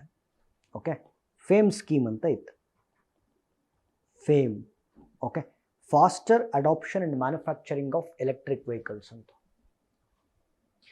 FAME ಯೋಜನೆ, faster adoption and manufacturing of electric vehicles ಅಂತ ಒಂದು ಸ್ಕೀಮ್ ಇತ್ತು. ಓಕೆ, ಈ ಸ್ಕೀಮನ್ನೇ ಇವಾಗ ರಿನೇಮ್ ಮಾಡಿದ್ದಾರೆ. ಓಕೆ, PME ಡ್ರೈವ್ ಸ್ಕೀಮ್ ಅಂತ ಮಾಡಿದ್ದಾರೆ. PME ಡ್ರೈವ್ ಸ್ಕೀಮ್ ಗೊತ್ತಿರಬೇಕು, 2024 ಹೊಸ ಯೋಜನೆ ಇದು. ಹಳೆ ಯೋಜನೆ ಬಟ್ ರಿನೇಮ್ ಮಾಡಿದ್ದಾರೆ. ಓಕೆ, PME ಡ್ರೈವ್ ಸ್ಕೀಮ್ ಅಂತ ಮಾಡಿದ್ದಾರೆ. ಉದ್ದೇಶ, ಓಕೆ, ಸೊ ನೋಡಿ, ಉದ್ದೇಶ ಭಾರತದಲ್ಲಿ ಪಬ್ಲಿಕ್ ಟ್ರಾನ್ಸ್ಪೋರ್ಟನ್ನು ಎಲೆಕ್ಟ್ರಿಫೈ ಮಾಡುವಂಥ ಯೋಜನೆ, ಅಂದರೆ ಸಾರ್ವಜನಿಕ ಸಾರಿಗೆಯನ್ನು ವಿದ್ಯುದ್ದೀಕರಣಗೊಳಿಸುವಂಥ ಯೋಜನೆ. ಇನ್ನೂ ಸಿಂಪಲ್ಲಾಗಿ ಹೇಳಬೇಕು ಅಂತಂದರೆ ಎಲೆಕ್ಟ್ರಿಕ್ ವೆಹಿಕಲ್ಸ್ಗಳಿಗೆ ಪ್ರಮೋಷನ್ ಕೊಡುವಂಥ ಅಥವಾ ಎಲೆಕ್ಟ್ರಿಕ್ ವೆಹಿಕಲ್ಸನ್ನು ಪ್ರಮೋಟ್ ಮಾಡುವಂಥ ಸ್ಕೀಮು PME ಡ್ರೈವ್ ಸ್ಕೀಮ್ ಅಂತ ಕರಿತೀವಿ. ಆಯಿತು, ಉದ್ದೇಶ ಆಯಿತು. ಟಾರ್ಗೆಟೆಡ್ ಬೆನಿಫಿಷರಿ ಏನಿಲ್ಲ ಇಲ್ಲಿ. ಓಕೆ, ನೇಮ್ ಆಯಿತು. ಓಕೆ, ನೇಮ್ ಆಯಿತು, ಯಾವಾಗ ಪ್ರಾರಂಭ ಆಗಿದ್ದು ಅಂತ ಗೊತ್ತಾಯಿತು, ಉದ್ದೇಶ ಗೊತ್ತಾಯಿತು. ಓಕೆ, ಅಂದರೆ ಭಾರತದಲ್ಲಿ ವಿದ್ಯುತ್ ವಾಹನಗಳನ್ನು ಉತ್ತೇಜಿಸುವಂಥ ಭಾರತ ಸರ್ಕಾರದ ಮಹತ್ವಾಕಾಂಕ್ಷಿ ಯೋಜನೆ PME ಡ್ರೈವ್ ಅಂತ. ಓಕೆ, ಅದಕ್ಕೆ ಟಾರ್ಗೆಟೆಡ್ ಬೆನಿಫಿಷರಿ ಇದಕ್ಕೆ ಬೇಕಿಲ್ಲ. ಓಕೆ, ಮಿನಿಸ್ಟ್ರಿ ಅನುಷ್ಠಾನಗೊಳಿಸುವಂಥ ಸಚಿವಾಲಯ ಯಾವುದು ನೋಡಿ, ಕರೆಕ್ಟಾಗಿ ಕೇಳಿಸ್ಕೊಳ್ಳಿ, ನಾನು 100% ಹೇಳ್ತಾ ಇದ್ದೀನಿ. Okay, ministry of heavy industries, ministry of heavy industries ಅಂತ. ಓಕೆ, ಸೊ ಭಾರೀ ಕೈಗಾರಿಕೆಗಳ ಸಚಿವಾಲಯ ಅಂತ ಕರಿತೀವಿ. ಓಕೆ, ಸೊ ಭಾರೀ ಕೈಗಾರಿಕೆಗಳ ಸಚಿವಾಲಯ ಭಾಳ ಇಂಪಾರ್ಟೆಂಟ್. ಓಕೆ, ಸೊ ಭಾರೀ ಕೈಗಾರಿಕೆಗಳ ಸಚಿವಾಲಯ. So this is regarding PME drive scheme ಅಂತ. ಓಕೆ, ಸೊ ಇನ್ನೊಂದು ಪ್ರಶ್ನೆ ಕೇಳಬಹುದು, PME ಡ್ರೈವ್ ಸ್ಕೀಮಲ್ಲಿ ಇ ಡ್ರೈವ್ ಅಂದರೆ ಏನು, ಇದೊಂದು ಪ್ರಶ್ನೆ ಕೇಳ್ಬೋದು. ಇ ಡ್ರೈವ್ ಅಂತ, PME ಡ್ರೈವ್ ಅಂತಂದರೆ ನೋಡಿ ಇಲ್ಲಿ. Okay, electric drive revolution in innovative vehicle enhancement ಅಂತ ಇದೆ. Okay, abbreviation important. ಇ ಡ್ರೈವಲ್ಲಿ what is E drive? Electric drive revolution in innovative vehicle enhancement ಅಂತ ಕರಿತೀವಿ. Okay, so this is PME drive scheme ಅಂತ. Okay, ಇದನ್ನು ನೋಡ್ಕೊಳ್ಳಿ, ಭಾಳ important. Yes, will go to next scheme. Okay, PM Vidyalakshmi Yojana. Okay, so PM Vidyalakshmi Yojana so ಭಾಳ important. ರೀಸೆಂಟಾಗಿ ಬಂತಿರೋಂಥ ಮತ್ತೊಂದು ಹೊಸ ಸ್ಕೀಮು PM ವಿದ್ಯಾಲಕ್ಷ್ಮಿ. ಓಕೆ, ನಾವು listen year. Okay, PM Vidyalakshmi. Okay, ಹೇಳ್ತೀನಿ, ಕೇಳಿಸ್ಕೋಬೇಕು. ಓಕೆ, PM ವಿದ್ಯಾಲಕ್ಷ್ಮಿ ಸ್ಕೀಮ್ ಅಂತ. ಸೊ ಇದು ಕೂಡ 2024 ಹೊಸ ಯೋಜನೆ. ಓಕೆ, 2024 ಹೊಸ ಯೋಜನೆ. ಓಕೆ, ಈಗ ನಾವು listen to be very clearly ಕೇಳಿಸ್ಕೋಬೇಕು. ಎಸ್, ಓಕೆ, ಈಗ ನೋಡಿ, ಭಾರತದಲ್ಲಿ, ಓಕೆ ಪ್ಲೀಸ್ ಕೇಳಿಸ್ಕೋಬೇಕಿದೆ, ಮಿನಿಸ್ಟ್ರಿ ಆಫ್ ಎಜುಕೇಷನ್, ಶಿಕ್ಷಣ ಸಚಿವಾಲಯ. ಓಕೆ, ಸೊ 860 ಕೇಳಿಸ್ಕೋಬೇಕಿಲ್ಲಿ, 860 ಶೈಕ್ಷಣಿಕ ಸಂಸ್ಥೆಗಳನ್ನು okay quality higher educational institutions ಅಂತ ಕರೆದಿದೆ.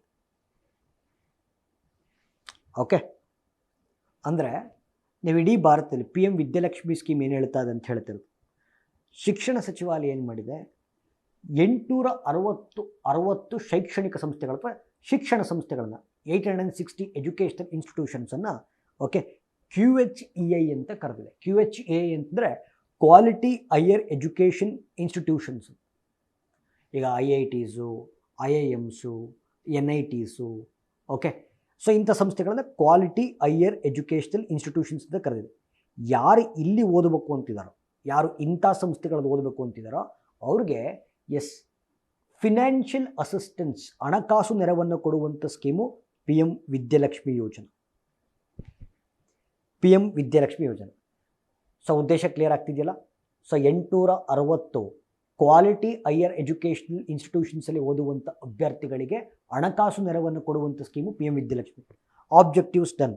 ಓಕೆ ಸರ್, ಉದ್ದೇಶಿತ ಫಲಾನುಭವಿ ಯಾರು ಸರ್? ಓಕೆ, ಉದ್ದೇಶಿತ ಫಲಾನುಭವಿ ಯಾರು? ಓಕೆ, ಭಾಳ ಇಂಪಾರ್ಟೆಂಟು. ಸೊ ಕೇಳಿಸ್ಕೊಳ್ಳಿ, economically weaker sections.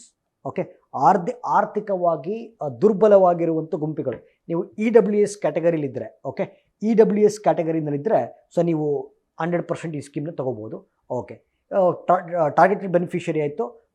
Implementing ministry ಬಂದು ಮಿನಿಸ್ಟ್ರಿ ಆಫ್ ಎಜುಕೇಷನ್. ಓಕೆ, ಶಿಕ್ಷಣ ಸಚಿವಾಲಯ ಅಂತ ಕರಿತೀವಿ. ಮತ್ತು ಫಿನಾನ್ಸಿಂಗ್, ಹಣಕಾಸು ಹಂಚಿಕೆ ಬಂದು ಸೆಂಟ್ರಲ್ ಸೆಕ್ಟೋರಲ್ ಸ್ಕೀಮ್, ಅಂದರೆ ಸೆಂಟ್ರಲ್ ಸೆಕ್ಟೋರಲ್, ಕೇಂದ್ರ ವಲಯ ಯೋಜನೆ ಅಂತ ಕರಿತೀವಿ. ಓಕೆ, ಕೇಂದ್ರ ವಲಯ ಯೋಜನೆ ಅಂತ ಕರಿತೀವಿ. ಅಂದರೆ ಎಲ್ಲ ದುಡ್ಡನ್ನು, ಎಲ್ಲ ಹಣಕಾಸು ನೆರವನ್ನು ಕೇಂದ್ರ ಸರ್ಕಾರವೇ ಕೊಡುತ್ತೆ. Okay, yes. So this is very very important. Okay, so PM Vidyalakshmi 2024ರ ಇನ್ನೊಂದು ಸ್ಕೀಮ್. ಓಕೆ, ಈಗ ರೀಸೆಂಟಾಗಿ ಪ್ರಧಾನಮಂತ್ರಿ ಉಜ್ವಲ ಯೋಜನಾ ನ್ಯೂಸಲ್ಲಿತ್ತು. ಪ್ರಧಾನಮಂತ್ರಿ ಉಜ್ವಲ ಯೋಜನೆ. ಓಕೆ, ಸೊ ಯಾಕೆ ನ್ಯೂಸಲ್ಲಿತ್ತು ಅಂತಂದರೆ, ಇತ್ತೀಚೆಗೆ ಸರ್ಕಾರ ಒಂದು ಡೇಟಾ ಪ್ರಕಟ ಮಾಡಿತು. ಪ್ರಧಾನಮಂತ್ರಿ ಉಜ್ವಲ ಯೋಜನೆ ಅಡಿಯಲ್ಲಿ 10.3 crore 10.3 ಕೋಟಿ ಜನಸಂಖ್ಯೆಗೆ LPG ಸಿಲಿಂಡರ್ಗಳ ವಿತರಣೆ ಮಾಡಿದ್ದೀವಿ ಅಂತೇಳಿ ಸರ್ಕಾರ ಒಂದು ಅಧಿಕೃತವಾಗಿರುವಂಥ ಡೇಟಾವನ್ನು ಪ್ರಕಟ ಮಾಡಿದೆ. ಹಾಗಾದರೆ ಸೊ ಈಗ ಅದೇ ಸ್ಟ್ರಕ್ಚರ್ ಇಟ್ಕೊಳ್ಳೋಣ. ಓಕೆ, ಪ್ರಧಾನಮಂತ್ರಿ ಉಜ್ವಲ ಯೋಜನಾ. ಓಕೆ, ನೇಮ್ ಈಸ್ ಪ್ರಧಾನಮಂತ್ರಿ ಉಜ್ವಲ ಯೋಜನೆ. ಪ್ರಾರಂಭ ಆಗಿದ್ದು 2016. ಉದ್ದೇಶ ಕೇಳಿಸ್ಕೊಳ್ಳಿ, ಭಾಳ ಇಂಪಾರ್ಟೆಂಟ್. ಉದ್ದೇಶ BPL ಕುಟುಂಬಸ್ಥರಿಗೆ, ಓಕೆ, BPL ಕುಟುಂಬಸ್ಥರಿಗೆ ಸಬ್ಸಿಡಿ ದರದಲ್ಲಿ LPG ಸಂಪರ್ಕಗಳನ್ನು ಒದಗಿಸುವುದು. We are going to provide LPG connection to the BPL card households in very subsidized rates. Okay, so BPL ಕುಟುಂಬಸ್ಥರಿಗೆ ಸಬ್ಸಿಡಿ ದರದಲ್ಲಿ LPG ಕನೆಕ್ಷನ್ ಒದಗಿಸುವಂಥ ಕಾರ್ಯಕ್ರಮ ಪ್ರಧಾನಮಂತ್ರಿ ಉಜ್ವಲ ಯೋಜನೆ. Objectives done. Okay, targeted beneficiary, ಉದ್ದೇಶಿತ ಫಲಾನುಭವಿ ಯಾರು? BPL card holders. Okay, BPL card holders and BPL card implementing ministry. Okay, ministry of petroleum and natural gas. Okay, yes, petroleum and natural gas, petroleum ಮತ್ತು ನೈಸರ್ಗಿಕ ಅನಿಲಗಳ ಸಚಿವಾಲಯ ಅಂತ ಕರಿತೀವಿ. Okay, so this is ಪ್ರಧಾನಮಂತ್ರಿ ಉಜ್ವಲ ಯೋಜನೆ. ಓಕೆ, ನೆಕ್ಸ್ಟ್ ಬನ್ನಿ, Ayushman Vayuvandana card. This is very very important. Ayushman Bharat ಬಗ್ಗೆ ಪ್ರತಿ ಬಾರಿ ಪ್ರಶ್ನೆಗಳನ್ನು ಕೇಳ್ತಾನೆ ಇರ್ತಾನೆ. Highest question will pick up Ayushman Bharat. Okay, will pick up Ayushman Bharat, ಭಾಳ ಇಂಪಾರ್ಟೆಂಟು, ಕೇಳಿಸ್ಕೊಳ್ಳಿ. Ayushman Bharat evergreen scheme. ಪ್ರತಿ ವರ್ಷ ನ್ಯೂಸಲ್ಲಿರುತ್ತೆ, ಪ್ರತಿ ವರ್ಷ ಕೇಳ್ತಾ ಇರ್ತಾರೆ, ರೈಟ್? ಓಕೆ, 2018ರಲ್ಲಿ ಆರಂಭ ಆಯಿತು. ಆಯಿತಾ? ಉದ್ದೇಶ ಏನು ಸರ್? ಕೇಳಿಸ್ಕೋಬೇಕು, ಭಾಳ important scheme. Okay, primary health centres, secondary health centres, tertiary health ಸೆಂಟರ್ಸನ್ನು ಬಲಪಡಿಸುವಂಥ ರಾಷ್ಟ್ರೀಯ ಕಾರ್ಯಕ್ರಮ ಆಯುಷ್ಮಾನ ಭಾರತ. ಪ್ರಾಥಮಿಕ ಆರೈಕೆ ಕೇಂದ್ರಗಳು, ದ್ವಿತೀಯ ಆರೈಕೆ ಕೇಂದ್ರಗಳು, ತೃತೀಯ ಆರೈಕೆ ಕೇಂದ್ರಗಳನ್ನು ಬಲಪಡಿಸುವಂಥ ರಾಷ್ಟ್ರೀಯ ಕಾರ್ಯಕ್ರಮ Ayushman Bharat. Okay, primary health centres ಅಂದರೆ ಏನು ಸರ್? ಪ್ರೈಮರಿ ಹೆಲ್ತ್ ಸೆಂಟರ್ಸ್ ಅಂದರೆ ಏನು? ಓಕೆ, ಪ್ರೈಮರಿ ಹೆಲ್ತ್ ಸೆಂಟರ್ಸ್ ಅಂದರೆ ಈಗ ನೀವು ಒಂದು ಗ್ರಾಮ ಪಂಚಾಯಿತಿಗೆ ಹೋದರೆ ಪ್ರತಿ ಗ್ರಾಮ ಪಂಚಾಯಿತಿ ವ್ಯಾಪ್ತಿಯಲ್ಲೂ ಕೂಡ ಒಂದು ಪ್ರಾಥಮಿಕ ಆರೋಗ್ಯ ಕೇಂದ್ರ ಅಂತ ಇರುತ್ತೆ. Okay, they are called as primary health centres. Okay, ನಿಮ್ಮ ತಾಲೂಕು ಆಸ್ಪತ್ರೆ, ಜಿಲ್ಲಾಸ್ಪತ್ರೆಗಳನ್ನು ಸೆಕೆಂಡರಿ ಹೆಲ್ತ್ ಸೆಂಟರ್ಸ್ ಅಂತ ಕರೀತಾರೆ. ಓಕೆ, ಟರ್ಷರಿ ಹೆಲ್ತ್ ಸೆಂಟರ್ಸ್ ರಾಜ್ಯ ಮಟ್ಟದ ರಾಜ್ಯ ಸರ್ಕಾರದ ಒಡೆತನದಲ್ಲಿರುವ ಸುಸಜ್ಜಿತ ಮಲ್ಟಿ ಸ್ಪೆಷಾಲಿಟಿ ಹಾಸ್ಪಿಟಲ್ಸನ್ನು ಟರ್ಷರಿ ಹೆಲ್ತ್ ಕೇರ್ ಅಂತ ಕರೀತೀವಿ. Government owned multi speciality hospitals like Jayadeva, Victoria, KC general, NIMHANS, Kidwai, Rajiv Gandhi orthopaedic, tertiary health care. Okay, government owned multi speciality ಹಾಸ್ಪಿಟಲ್ಸನ್ನು ಟರ್ಷರಿ ಹೆಲ್ತ್ ಕೇರ್. ಅಲ್ಲಿಗೆ ಪ್ರೈಮರಿ, ಸೆಕೆಂಡರಿ, ಟರ್ಷರಿ ಹೆಲ್ತ್ ಕೇರನ್ನು ಬಲಪಡಿಸುವಂಥ ರಾಷ್ಟ್ರೀಯ ಯೋಜನೆ ಆಯುಷ್ಮಾನ ಭಾರತ. ಸರಿ ಸರ್, ನೀವು ಹೇಳ್ತಿದ್ದೀರಾ ಸರ್ ಹೆಲ್ತ್ ಸೆಕ್ಟರ್ನ ಸ್ಟ್ರೆಂಥನ್ ಮಾಡಬೇಕು ಅಂತ. ಸೊ ಹೆಂಗೆ ಸ್ಟ್ರೆಂಥನ್ ಮಾಡ್ತೀವಿ ಅಂತಂದರೆ, ಆಯುಷ್ಮಾನ್ ಭಾರತ್ ಕೆಳಗಡೆ 2 ಕಾಂಪೊನೆಂಟ್ ಇದೆ. ಆಯುಷ್ಮಾನ್ ಭಾರತ್ ಕೆಳಗಡೆ 2 ಕಾಂಪೊನೆಂಟ್ ಇದೆ. ಒಂದು ಆರೋಗ್ಯ ಮಂದಿರಗಳು ಅಂತ, ಇನ್ನೊಂದು ಪ್ರಧಾನಮಂತ್ರಿ ಜನ್ ಆರೋಗ್ಯ ಯೋಜನಾ. ಸೊ ಆರೋಗ್ಯ ಮಂದಿರ್ಸ್ ಅಂದರೆ ಏನು ಸರ್? ಸರಿ, ಈಗ ನಿಮಗೆ ಗೊತ್ತಿದೆ ಡಿಸೀಸಸ್ಸಲ್ಲಿ, ಕಾಯಿಲೆಗಳಲ್ಲಿ there are 2 types of disease. Okay, one is communicable disease, one is non communicable disease. Okay, one is communicable disease, one is non communicable. ಸಾಂಕ್ರಾಮಿಕ ರೋಗ ಮತ್ತು ಸಾಂಕ್ರಾಮಿಕವಲ್ಲದ ರೋಗಗಳು ಅಂತ ಕರೀತೀವಿ. ಕಮ್ಯುನಿಕೇಬಲ್ ಅಂದರೆ ಈಗ ಕೆಮ್ಮು, ನೆಗಡಿ, ಜ್ವರ ಇವೆಲ್ಲ ಕಮ್ಯುನಿಕೇಬಲ್ಲು, ಆಯಿತಾ? ಸರಿ. ನಾನ್ ಕಮ್ಯುನಿಕೇಬಲ್ ಅಂದರೆ heart attack, liver problem, kidney failure ಇವೆಲ್ಲ ನಾನ್ ಕಮ್ಯುನಿಕೇಬಲ್. ಸರಿ. ಈಗ ನಿಮ್ಮ ಪ್ರಾಥಮಿಕ ಆರೋಗ್ಯ ಕೇಂದ್ರಗಳಿಗೆ ಭೇಟಿ ಕೊಟ್ಟರೆ, ಪ್ರೈಮರಿ ಹೆಲ್ತ್ ಸೆಂಟರ್ಸಿಗೆ ಭೇಟಿ ಕೊಟ್ಟರೆ ಕಮ್ಯುನಿಕೇಬಲ್ ಡಿಸೀಸಿಗೆ ಟ್ರೀಟ್ಮೆಂಟ್ ಕೊಡ್ತೀರಾ, ನಾನ್ ಕಮ್ಯುನಿಕೇಬಲಿಗೆ ಟ್ರೀಟ್ಮೆಂಟ್ ಕೊಡ್ತೀರಾ? ಕಮ್ಯುನಿಕೇಬಲಿಗೆ ಕೊಡ್ತೀವಿ. ಓಕೆ. ಸೊ ನೀವು ಪ್ರಾಥಮಿಕ ಆರೋಗ್ಯ ಕೇಂದ್ರಗಳಿಗೆ ಹೋದರೆ ಸೊ ಬರೀ ಕಮ್ಯುನಿಕೇಬಲಿಗೆ ಮಾತ್ರ ಟ್ರೀಟ್ಮೆಂಟ್ ಕೊಡ್ತಾರೆ. ನಾನ್ ಕಮ್ಯುನಿಕೇಬಲ್ ಬೇಕು ಅಂತಂದರೆ ನೀವು ತಾಲೂಕು ಆಸ್ಪತ್ರೆ, ಜಿಲ್ಲಾಸ್ಪತ್ರೆಗಳಿಗೆ ಹೋಗಬೇಕು ಅಲ್ವಾ? ಓಕೆ. ಈಗ ಇನ್ನು ಮುಂದೆ ಹಂಗಿರಲ್ಲ.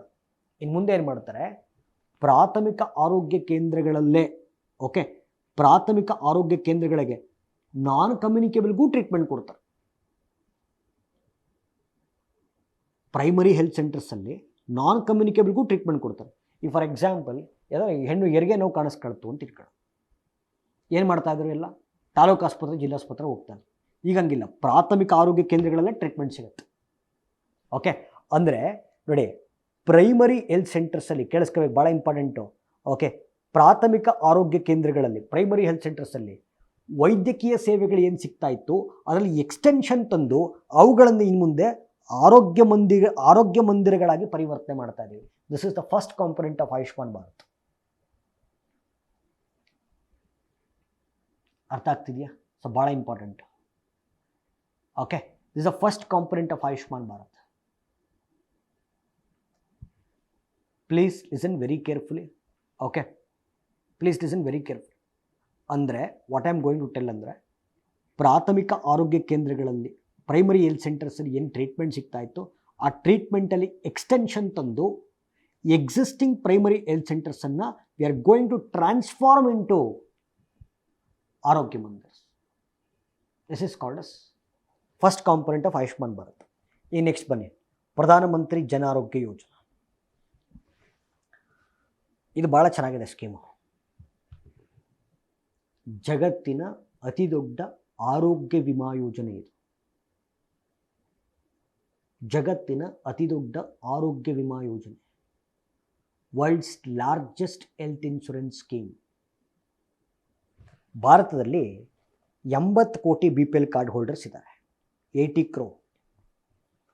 80 ಕೋಟಿ BPL ಕುಟುಂಬಸ್ಥರಿಗೆ ಒಂದು ವರ್ಷಕ್ಕೆ ಒಂದು ಕುಟುಂಬಕ್ಕೆ 5 ಲಕ್ಷ ರೂಪಾಯಿಗಳ ಉಚಿತ ಚಿಕಿತ್ಸೆ.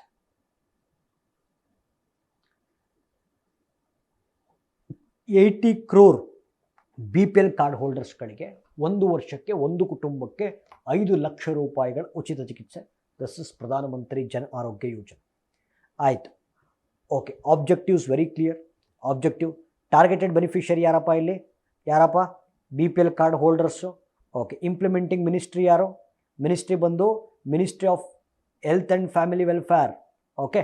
ಆರೋಗ್ಯ ಮತ್ತು ಕುಟುಂಬ ಕಲ್ಯಾಣ ಸಚಿವಾಲಯ.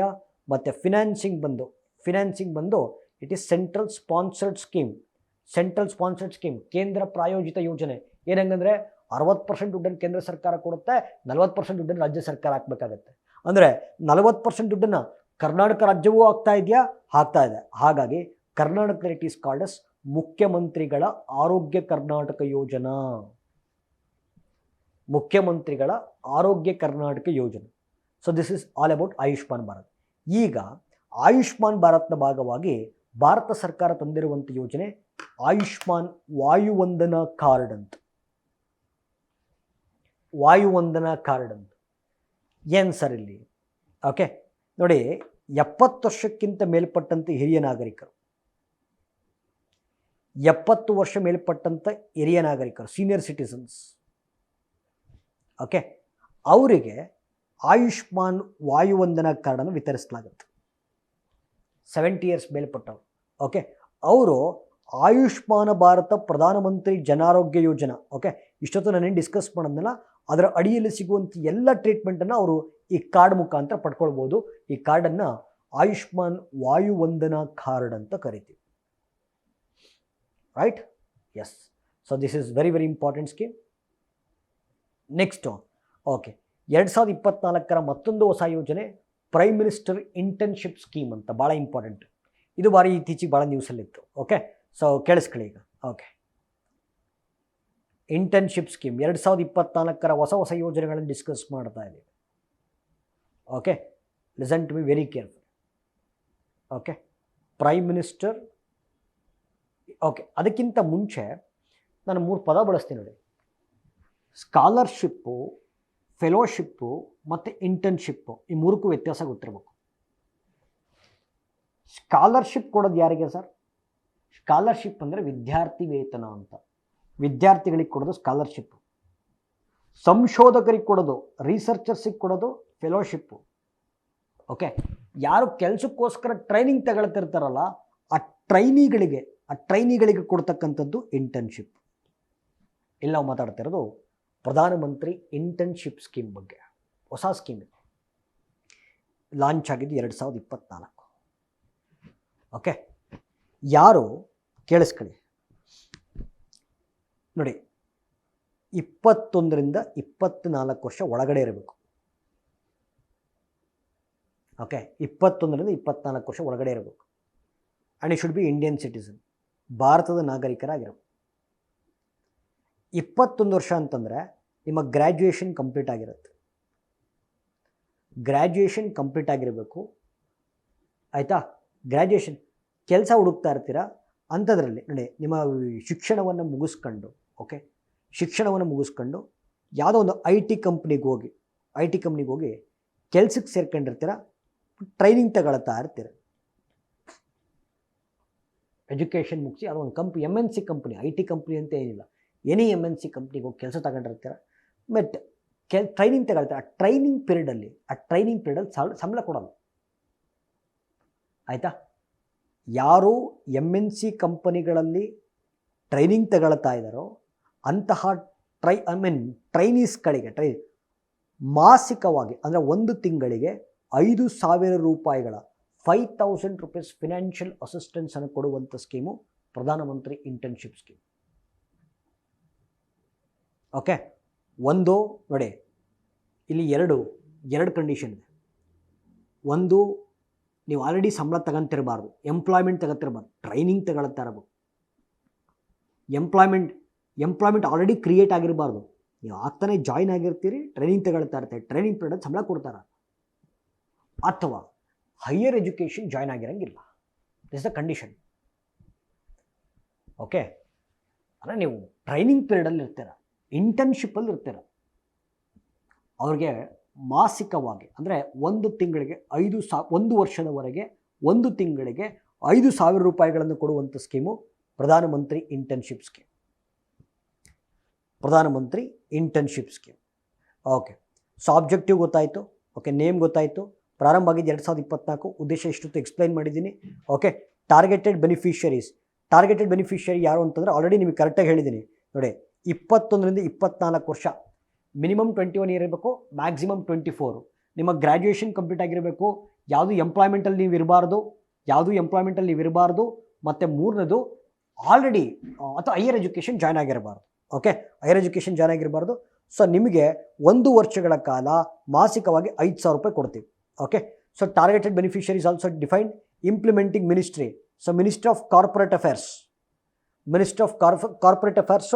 ಓಕೆ, ಸೊ ಕಾರ್ಪೊರೇಟ್ ವ್ಯವಹಾರಗಳ ಸಚಿವಾಲಯ ಮತ್ತು ಇದು central sectoral scheme. Okay, central sectoral scheme. So ಇದು ಪ್ರಧಾನಮಂತ್ರಿ ಇಂಟರ್ನ್ಶಿಪ್ ಸ್ಕೀಮ್ ಅಂತ. Next okay, PM Yashasvi scheme ಅಂತ. This is very important. PM Yashasvi scheme ಅಂತ. Okay, this is very important. Okay, PM Yashasvi 2024.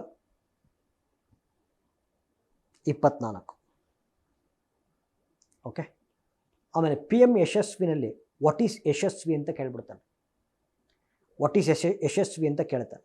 Okay, ನೋಡಿ ಅದಕ್ಕೂ ಅಬ್ರಿವೇಷನ್ ಹಾಕ್ಬಿಟ್ಟಿದ್ದೀನಿ. Young achiever scholarship award scheme for vibrant India.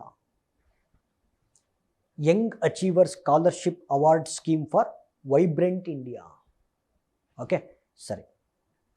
ಇಲ್ಲಿ ಉದ್ದೇಶ ಹೇಳಿ ಸರ್. ಉದ್ದೇಶ ನೋಡಿ, ಭಾಳ important. OBC, other backward classes, ಹಿಂದುಳಿದ ವರ್ಗಗಳು, EBC, ಎಕನಾಮಿಕಲಿ ವೀಕರ್ ಸೆಕ್ಷನ್ಸು, ಆರ್ಥಿಕವಾಗಿ ಹಿಂದುಳಿದಿರುವಂಥ ವರ್ಗಗಳು, ಈ ಇ ಡಬ್ಲ್ಯೂ ಎಸ್ ಕೋಟಾ ಮತ್ತು denotified tribes. Okay, denotified tribes ಈ ಮೂರು ನೋಡಿ ಕೇಳಿಸ್ಕೊಳ್ಳಿ. Okay, O B C, other backward classes, economical and weaker section and denotified tribes ಈ ಮೂರು ಗುಂಪಿಗೆ ಸಂಬಂಧಪಟ್ಟಂಥ ವಿದ್ಯಾರ್ಥಿಗಳು ನೀವಾಗಿದ್ದರೆ, ಓಕೆ, ಗೌರ್ಮೆಂಟ್ ಒಂದು ಎಂಟ್ರೆನ್ಸ್ ಟೆಸ್ಟನ್ನು ಕಂಡಕ್ಟ್ ಮಾಡುತ್ತೆ. ಎಂಟ್ರೆನ್ಸ್ ಟೆಸ್ಟ್, ಸ್ಕಾಲರ್ಶಿಪ್ಪನ್ನು ಕೊಡೋದಕ್ಕೆ ಒಂದು ಎಂಟ್ರೆನ್ಸ್ ಟೆಸ್ಟ್. ಈ ಎಂಟ್ರೆನ್ಸ್ ಟೆಸ್ಟನ್ನು ಕಂಡಕ್ಟ್ ಮಾಡೋದು ಯಾರು ಅಂದರೆ ನ್ಯಾಷನಲ್ ಟೆಸ್ಟಿಂಗ್ ಏಜೆನ್ಸಿ ಅಂತಲೇ ಒಂದು ಸಂಸ್ಥೆ ಇದೆ. ನ್ಯಾಷನಲ್ ಟೆಸ್ಟಿಂಗ್ ಏಜೆನ್ಸಿ ಅಂತಲೇ ಒಂದು ಸಂಸ್ಥೆ ಇದೆ. ಇದು ಎಂಟ್ರೆನ್ಸ್ ಟೆಸ್ಟನ್ನು ಕಂಡಕ್ಟ್ ಮಾಡುತ್ತೆ.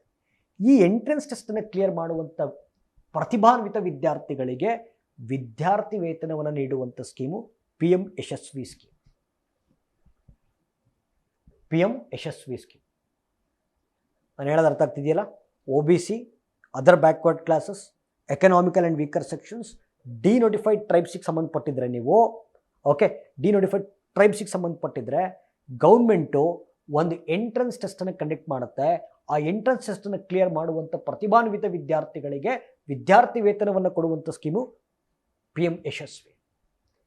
ಈ ಸ್ಕಾಲರ್ಶಿಪ್ ಕೊಡಬೇಕಾದ್ರೆ 2 ಥರ ಸ್ಕಾಲರ್ಶಿಪ್ ಇದಾವೆ, 3 ಥರ ಸ್ಕಾಲರ್ಶಿಪ್ ಇದಾವೆ. ಕೇಳಿಸ್ಕೊಳ್ಳಿ. ಪ್ರೀ ಮೆಟ್ರಿಕ್ ಸ್ಕಾಲರ್ಶಿಪ್ ಅಂತ ಕೊಡ್ತಾರೆ. ಓಕೆ, 9ನೇ ತರಗತಿ ಮತ್ತು 10ನೇ ತರಗತಿ ವಿದ್ಯಾರ್ಥಿಗಳು, ಓಕೆ, ನೀವು 9th ಮತ್ತು 10th ಸ್ಟ್ಯಾಂಡರ್ಡ್ ಇದ್ದರೆ ಅಲ್ಲಿ ಈ ಎಂಟ್ರೆನ್ಸ್ ಟೆಸ್ಟ್ನ ನೀವು ಕ್ಲಿಯರ್ ಮಾಡಿದ್ರೆ ವರ್ಷಕ್ಕೆ 4,000 ರೂಪಾಯಿಗಳ ಸ್ಕಾಲರ್ಶಿಪ್ ಸಿಗುತ್ತೆ. ಬಟ್ ನಿಮ್ಮ ವಾರ್ಷಿಕ ಆದಾಯ, ನಿಮ್ಮ ವಾರ್ಷಿಕ ಅಥವಾ ಕುಟುಂಬದ ವಾರ್ಷಿಕ ಆದಾಯ 2.5 ಲ್ಯಾಕ್ಸ್ಗಿಂತ ಕೆಳಗಿರಬೇಕು. ಆಯಿತಾ? ಸರಿ. ಈ ಪೋಸ್ಟ್ ಮೆಟ್ರಿಕ್ ಯಾರು ಹೈಯರ್ ಎಜುಕೇಷನ್ ಪರ್ಸ್ಯೂ ಮಾಡಬೇಕು ಅಂತಿದ್ದಾರೆ, ಓಕೆ, ಯಾರು higher education degree, master degree ಮಾಡಬೇಕು ಅಂತಿದ್ದಾರೆ, ನೀವು ಯಾವ ಕೋರ್ಸನ್ನು ತಗೊಳ್ತಿರೋ ಅನ್ನೋ ಆಧಾರದ ಮೇಲೆ ನಿಮಗೆ ವರ್ಷಕ್ಕೆ 5,000 ರೂಪಾಯಿಂದ 20,000 ರೂಪಾಯಿವರೆಗೂ ಸ್ಕಾಲರ್ಶಿಪ್ ಕೊಡ್ತಾರೆ. ಇದು post matric scholarship. So this is 2 ರೀತಿ ಸ್ಕಾಲರ್ಶಿಪ್ಗಳನ್ನು ಕೊಟ್ಟಿದ್ದೀವಿ, pre matric, post matric. Okay, so pre matric and post matric. Okay, ಅಲ್ಲಿಗೆ ಓಕೆ, ಉದ್ದೇಶ ಗೊತ್ತಾಯಿತು, ಉದ್ದೇಶಿತ ಫಲಾನುಭವಿನೂ ಗೊತ್ತಾಯಿತು. Okay, implementing ministry will be by ministry of social justice and empowerment, ಸಾಮಾಜಿಕ ನ್ಯಾಯ ಮತ್ತು ಸಬಲೀಕರಣ ಸಚಿವಾಲಯ. ಸಾಮಾಜಿಕ ನ್ಯಾಯ ಮತ್ತು ಸಬಲೀಕರಣ ಸಚಿವಾಲಯ. ಸೆಂಟ್ರಲ್ ಸೆಕ್ಟೋರಲ್ ಸ್ಕೀಮ್ ಅಂದರೆ 100% ಸ್ಕಾಲರ್ಶಿಪ್ಪನ್ನು ಕೂಡ ಕೇಂದ್ರ ಸರ್ಕಾರವೇ ಕೊಡುತ್ತೆ. Okay, this is all about P M Yashasvi scheme. P M Shri scheme ಬಗ್ಗೆ ಮಾತಾಡೋಣ. ಪ್ರಾರಂಭ ಆಗಿದ್ದು 2022 ಸೆಪ್ಟೆಂಬರ್ 7ನೇ ತಾರೀಕು. ಪಿ ಎಂ ಶ್ರೀ ಪ್ರಾರಂಭ ಆಗಿದ್ದು ಸೆಪ್ಟೆಂಬರ್ 2022 ಸೆಪ್ಟೆಂಬರ್ 7ನೇ ತಾರೀಕು. ಓಕೆ, ಇನ್ನೊಂದು ಪ್ರಶ್ನೆ ಕೇಳಬಹುದು. ಪಿ ಎಂ ಶ್ರೀನಲ್ಲಿ what is the abbreviation of Shri? Schools for rising India. Schools for rising India. Okay, ಉದ್ದೇಶ ಏನು ಸರ್? ನೋಡಿ, ನಮ್ಮಲ್ಲಿ ಈಗ ಭಾರತದಲ್ಲಿ 14,500 ಶಾಲೆಗಳಲ್ಲಿ ಒಂದು 14,500 ಗೌರ್ಮೆಂಟ್ ಸ್ಕೂಲ್, ಅಥವಾ ನಾವು 15,000 ಅಂತಲೇ ಇಟ್ಕೊಳ್ಳಿ, ಏನು ಪ್ರಾಬ್ಲಮ್ ಏನಿಲ್ಲ. ಓಕೆ, 15,000 ಗೌರ್ಮೆಂಟ್ ಸ್ಕೂಲ್ಸ್ಗಳ ಪರಿಸ್ಥಿತಿ ಹೆಂಗಿದೆ ಅಂತಂದರೆ ಇನ್ಫ್ರಾಸ್ಟ್ರಕ್ಚರ್ ಸರಿ ಇಲ್ಲ. ಇನ್ನು ಹಂಚಿನ ತರಗತಿಗಳೇ ಇದಾವೆ, ಹಂಚು ಹಾಕಿದ್ದಾರೆ, ಹಂಚೆಲ್ಲ ಬಿದೋಗ್ತಾ ಇದ್ದಾವೆ, ಮಳೆ ಬಂದರೆ ಸೋರುತ್ತೆ, ಪೀಠೋಪಕರಣಗಳಿಲ್ಲ. ಓಕೆ, ಡಿಜಿಟಲ್ ಕ್ಲಾಸ್ ರೂಮ್ಸ್ ಇಲ್ಲ. ಸೊ ತುಂಬ ಹಳೆದಾಗಿದೆ. ಹಾಗಾಗಿ 15,000ಕ್ಕೂ ಹೆಚ್ಚು ಸರ್ಕಾರಿ ಶಾಲೆಗಳಲ್ಲಿ 15,000ಕ್ಕೂ ಹೆಚ್ಚು ಸರ್ಕಾರಿ ಶಾಲೆಗಳನ್ನು ಆಧುನೀಕರಣಗೊಳಿಸುವಂಥ ಯೋಜನೆ P M Shri. Modernisation of school infrastructure ಅಂತ ಕರಿತೀವಿ. ಹೊಸ ಕೊಠಡಿಗಳು, ಪೀಠೋಪಕರಣಗಳು, okay, well established digital classrooms, digital board, projector, okay, digital classrooms. 15,000ಕ್ಕೂ ಹೆಚ್ಚು ಸರ್ಕಾರಿ ಶಾಲೆಗಳನ್ನು ಆಧುನೀಕರಣಗೊಳಿಸುವಂಥ ಯೋಜನೆ ಪಿ ಎಂ ಶ್ರೀ ಸ್ಕೂಲ್ಸ್ ಅಂತ. ಮತ್ತು ಈ ಸ್ಕೂಲ್ಸ್ ಎಲ್ಲ ಹೆಂಗಿರ್ತವೆ ಅಂತಂದರೆ, ಒಂದು ಮಾಡರ್ನೈಸೇಷನ್ ಬಗ್ಗೆ ಗಮನ ಕೊಡ್ತಾ ಇದ್ದಾರೆ, ಎರಡನೇದು ಈ ಸ್ಕೂಲ್ಗಳನ್ನು ಗ್ರೀನ್ ಸ್ಕೂಲ್ಸ್ ಆಗಿ ಪರಿವರ್ತನೆ ಮಾಡ್ತಾ ಇದ್ದಾರೆ. ಹಸಿರು ಶಾಲೆಗಳು ಅಥವಾ ಪರಿಸರ ಸ್ನೇಹಿ ಶಾಲೆಗಳು. ಅಂದರೆ ಈ ಸ್ಕೂಲ್ಗಳ ಕಾನ್ಸೆಪ್ಟ್ ಹೆಂಗಿರುತ್ತೆ ಅಂದರೆ, ಮಳೆ ನೀರು ಕೊಯ್ಲು ಪದ್ಧತಿ, ರೈನ್ ವಾಟರ್ ಹಾರ್ವೆಸ್ಟಿಂಗ್ ಮಾಡ್ತಾರೆ. ಅಲ್ಲಿ ಏನು ವೇಸ್ಟ್ ವಾಟರ್ ಕಲೆಕ್ಟ್ ಆಗುತ್ತೆ ಅದನ್ನು ರೀಸೈಕಲ್ ಮಾಡ್ಕೊಳ್ತಾರೆ. ರೀಸೈಕಲ್ ಆ ಸ್ಕೂಲ್ಗೆ ಬೇಕಾಗಿರುವಂಥ ಎಲೆಕ್ಟ್ರಿಸಿಟಿಯನ್ನು ಅಲ್ಲೇ ಜನರೇಟ್ ಮಾಡ್ತಾರೆ. ಸುತ್ತಮುತ್ತ ಗಿಡಗಳನ್ನು ಹಾಕ್ತಾರೆ. ಶೌಚಾಲಯಗಳು, ಕುಡಿಯುವ ನೀರು. ಓಕೆ, ಸೊ ಪರಿಸರ ಸ್ನೇಹಿ ಶಾಲೆಗಳು. ಮೂರನೇ ಪಾಯಿಂಟು, ಈ ಸ್ಕೂಲ್ಗಳು national education policy 2020. Okay, so ಹೊಸ ರಾಷ್ಟ್ರೀಯ ಶಿಕ್ಷಣ ನೀತಿ 2020 ಅನುಸರಣೆ ಮಾಡುವಂಥ ವಿಶೇಷವಾದ ಪ್ರಯತ್ನವನ್ನು ಮಾಡ್ತಾರೆ. So this is PM Shri ಅಂತ. ಓಕೆ, ಸೊ ಅಲ್ಲಿಗೆ ಉದ್ದೇಶ ಅರ್ಥ ಆಯ್ತು ನಿಮಗೆ. ಓಕೆ, ಸೊ ಉದ್ದೇಶ ಯು ಹ್ಯಾವ್ ಡನ್, ಆಬ್ಜೆಕ್ಟಿವ್ ಆಯಿತು, ಕೇಳಿಸ್ಕೊಳ್ಳಿ. ಓಕೆ, ಟಾರ್ಗೆಟೆಡ್ ಬೆನಿಫಿಷರಿ ಏನಿಲ್ಲ. ಟಾರ್ಗೆಟೆಡ್ ಬೆನಿಫಿಷರಿ, ಉದ್ದೇಶಿತ ಫಲಾನುಭವಿ ಯಾರು ಅಂತ ಕೇಳಿದ್ರೆ ಸರ್ಕಾರಿ ಶಾಲೆಗಳು. Okay, implementing ministry. Okay, ministry of education, ಶಿಕ್ಷಣ ಸಚಿವಾಲಯ. ಓಕೆ, ಹಣಕಾಸು ಹಂಚಿಕೆ, central sponsored scheme. Okay, yes, ಕೇಂದ್ರ ಪ್ರಾಯೋಜಿತ ಯೋಜನೆ. ಅಂದರೆ 60% ದುಡ್ಡನ್ನು ಕೇಂದ್ರ ಸರ್ಕಾರ ಕೊಡಬೇಕು, 40% ದುಡ್ಡನ್ನು ರಾಜ್ಯ ಸರ್ಕಾರಗಳು ಭರಿಸಬೇಕು. ಸೊ ಇದು PM ಶ್ರೀ, ರೈಟ್. ಸೊ ಇದೊಂದು ಸ್ಕೀಮು ಭಾಳ ಚೆನ್ನಾಗಿದೆ. ನೆಕ್ಸ್ಟು, ಓಕೆ, ಎಸ್, ಇನ್ನೊಂದು ಸ್ವಲ್ಪ ಎಜುಕೇಷನ್ಗೆ ಸಂಬಂಧಪಟ್ಟಂತೆ ಇನ್ನೊಂದೆರಡು ಸ್ಕೀಮ್ ಇದ್ದಾವೆ, ಭಾಳ ಇಂಪಾರ್ಟೆಂಟ್ ಆಗಿರುವಂಥ ಸ್ಕೀಮು. ಅದನ್ನು ನಾನು ಪ್ಯಾರಲಾಗಿ ಎಕ್ಸ್ಪ್ಲೈನ್ ಮಾಡಿಬಿಡ್ತೀನಿ. ಓಕೆ, ನೋಡಿ, ಅದಕ್ಕಿಂತ ಮುಂಚೆ listen to me.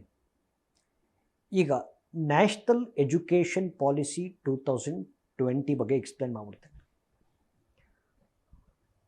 National education policy 2020, ನೂತನ ರಾಷ್ಟ್ರೀಯ ಶಿಕ್ಷಣ ನೀತಿ 2020. ಓಕೆ, ಇದರ ಉದ್ದೇಶ, ನ್ಯಾಷನಲ್ ಎಜುಕೇಷನ್ ಪಾಲಿಸಿ 2020 ಇದರ ಉದ್ದೇಶ ಏನು ನೋಡಿ. ಸ್ಕೂಲ್ ಕರಿಕ್ಯುಲಮ್ ಚೇಂಜ್ ಮಾಡಿದ್ದಾರೆ. ಅಂದರೆ ಈಗ ನಾವೆಲ್ಲ ಓದಬೇಕಾದ್ರೆ ನಾವು ಫಾಲೋ ಮಾಡಿದ್ದು ಯಾವುದು? ನ್ಯಾಷನಲ್ ಎಜುಕೇಷನ್ ಪಾಲಿಸಿ 1986 ನಾವೆಲ್ಲ ಓದಿದ್ದು. ಅಂದರೆ ನಾವು ಓದ್ಬೇಕಾದ್ರೆ ಸ್ಕೂಲ್ ಕರಿಕ್ಯುಲಮ್ ಅಂತಂದರೆ ಶಾಲಾ ವ್ಯಾಸಂಗ ಕ್ರಮ ಅಂತ ಕರಿತೀವಿ. ಓಕೆ, ಸ್ಕೂಲ್ ಕರಿಕ್ಯುಲಮ್ ಹೆಂಗಿತ್ತು? 10+2 ಸ್ಟ್ರಕ್ಚರ್ ಇತ್ತು. 10+2 ಸ್ಟ್ರಕ್ಚರು ಅಂದರೆ 10 ವರ್ಷ ಸ್ಕೂಲ್, 2 ವರ್ಷ PUC. ಇದು ಈ ಥರ ಇತ್ತು ಸ್ಕೂಲ್ ಕರಿಕ್ಯುಲಮ್ ನಾವು ಓದಬೇಕಾದ್ರೆ. ಆದರೆ ಈಗ ನ್ಯಾಷನಲ್ ಎಜುಕೇಷನ್ ಪಾಲಿಸಿ 1986 ಸ್ಕ್ವಾಶ್ ಮಾಡಿದ್ದಾರೆ. ಈಗ they have bought, okay, national education policy 2020. ಈಗ ಈ ಹೊಸದೇನಾಗಿದೆ ಎಜುಕೇಷನ್ ಪಾಲಿಸಿ, ಇದು ಹೊಸ ಸ್ಕೂಲ್ ಕರಿಕ್ಯುಲಮನ್ನು ಪರಿಚಯ ಮಾಡಿದೆ. ಓಕೆ, 5+3+3+4 ಅಂತ, 5+3+3+4 ಅಂತ. ಓಕೆ, ಆ್ಯಂಡ್ ಗೊತ್ತಿರಬೇಕು, ಓಕೆ, ಈ ನ್ಯಾಷನಲ್ ಎಜುಕೇಷನ್ ಪಾಲಿಸಿ 2020 ಏನಿದೆ, ಇದು 21ನೇ ಶತಮಾನದ ಹೊಸ ಶೈಕ್ಷಣಿಕ ನೀತಿ. First education policy of 21st century. First education policy of 21st century, 21ನೇ ಶತಮಾನದ ಹೊಸ ಶೈಕ್ಷಣಿಕ ನೀತಿ. ಓಕೆ, 2000 ಆದಮೇಲೆ ಬಂದಿರೋದು ಇದೇ ಫಸ್ಟ್. ಓಕೆ, ಸೊ ಹಂಗಾಗಿ ಭಾಳ ಇಂಪಾರ್ಟೆಂಟು. ಸೊ ಇದು ಹೊಸ ಸ್ಕೂಲ್ ಕರಿಕ್ಯುಲಮನ್ನು ಕೊಟ್ಟಿದ್ದ 5+3+3+4 ಅಂತ. ಸೊ 5 ಅಂತಂದರೆ ಏನು ಸರ್? 5 ಅಂತಂದರೆ ನೋಡಿ, ಇವಾಗ ಈ ಜನ್ರೇಷನ್ ಬಗ್ಗೆ ನೀವು ಮಾತಾಡೋದಾದರೆ, ಫಾರ್ಮಲ್ ಸ್ಕೂಲ್ ಎಜುಕೇಷನ್ ಶುರು ಆಗೋದು 3ನೇ ವಯಸ್ಸಿಂದ. ನಾವಿದ್ದಾಗ ಹೆಂಗಿತ್ತು? ನಾವಿದ್ದಾಗ ಔಪಚಾರಿಕ ಶಿಕ್ಷಣ, ಫಾರ್ಮಲ್ ಸ್ಕೂಲ್ ಎಜುಕೇಷನ್ ಶುರು ಆಗ್ತಿದ್ದು 6 ಇಯರ್ಸ್ಗೆ, 6 ವರ್ಷಕ್ಕೆ. LKG UKG ಒಂಥರ ಆಪ್ಷನಲ್ ಇದ್ದಂಗೆ, ಓದ್ಬೋದು ಬಿಟ್ಟರೆ ಬಿಡ್ಬೋದು. ಶಿಶು ವಿಹಾರಗಳಿಗೆ ಹೋಗ್ಬೇಕು, ಅಂಗನವಾಡಿಗೆ ಹೋಗಲೇಬೇಕು ಅಂತ ರೂಲ್ಸ್ ಇರಲಿಲ್ಲ. ನೀವು ಹತ್ತಿರ ಇದ್ದರೆ ಹೋಗ್ಬೋದು. ಬಟ್ ಫಾರ್ಮಲ್ ಸ್ಕೂಲ್ ಎಜುಕೇಷನ್ ಶುರು ಆಗ್ತಿದೆ 6 ಇಯರ್ಸ್ಗೆ. ಬಟ್ ಇವತ್ತಿನ ಜನ್ರೇಷನ್ ಹಂಗಿಲ್ಲ. ಓಕೆ, ಈಗ ಫಾರ್ಮಲ್ ಸ್ಕೂಲ್ ಎಜುಕೇಷನ್ ಶುರು ಆಗೋದು 3ನೇ ವರ್ಷಕ್ಕೆ. ಅಂದರೆ pre-KG, LKG, UKG. pre-KG ಅಂತ ಒಂದು ಐತಿ ಇವಾಗ, pre-KG, LKG, UKG. Okay, formal school 3ನೇ ವಯಸ್ಸಿಗೆ ಶುರು ಆಗುತ್ತೆ. ಅಲ್ಲಿಗೆ ನೋಡಿ, ಈಗ pre-KG, LKG, UKG, 1ನೇ ಕ್ಲಾಸು, 2ನೇ ಕ್ಲಾಸು, ಇದನ್ನು ನಾವು ಓಕೆ 5 ಈ 5ನೇ ಫೌಂಡೇಶನಲ್ ಸ್ಟೇಜ್ ಅಂತ ಕರಿತೀವಿ. pre-KG, LKG, UKG, 1ನೇ ಕ್ಲಾಸ್, 2ನೇ ಕ್ಲಾಸ್ ಫೌಂಡೇಶನಲ್ ಸ್ಟೇಜ್. ಆಯಿತಾ? 3ನೇ ಕ್ಲಾಸು, 4ನೇ ಕ್ಲಾಸು, 5ನೇ ಕ್ಲಾಸು, ಇದು ಪ್ರಿಲಿಮಿನರಿ ಸ್ಟೇಜ್.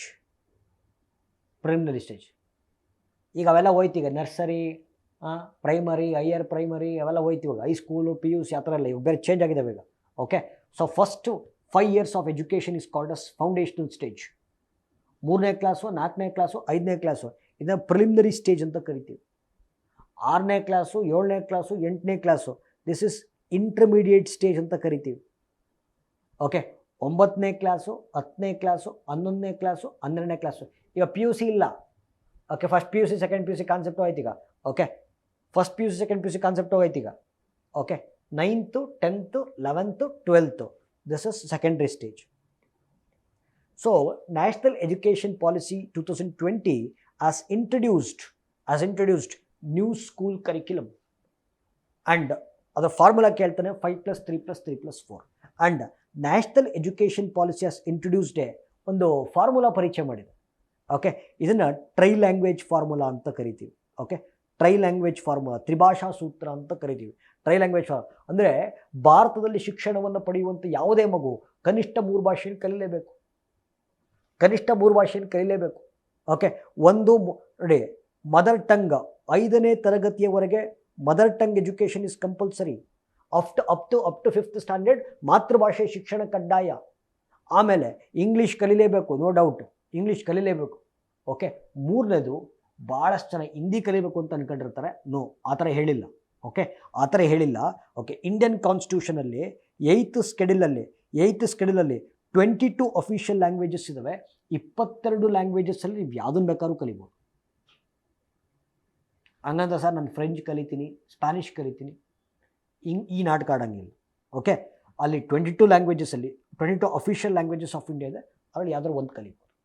ಹಿಂದಿನೇ ಕಲಿಬೇಕು ಅಂತ ರೂಲ್ಸ್ ಏನಿಲ್ಲ.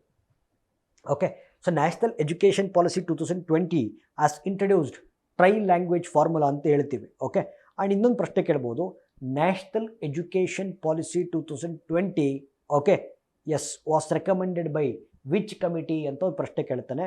ಕಸ್ತೂರಿ Rangan committee. Okay, national education policy 2020 was recommended by Kasturi Rangan committee. But ಆಯಿತಾ, ಇನ್ನೊಂದೇನಿದೆ ಅಂತಂದರೆ ನ್ಯಾಷನಲ್ ಎಜುಕೇಷನ್ ಪಾಲಿಸಿ 2020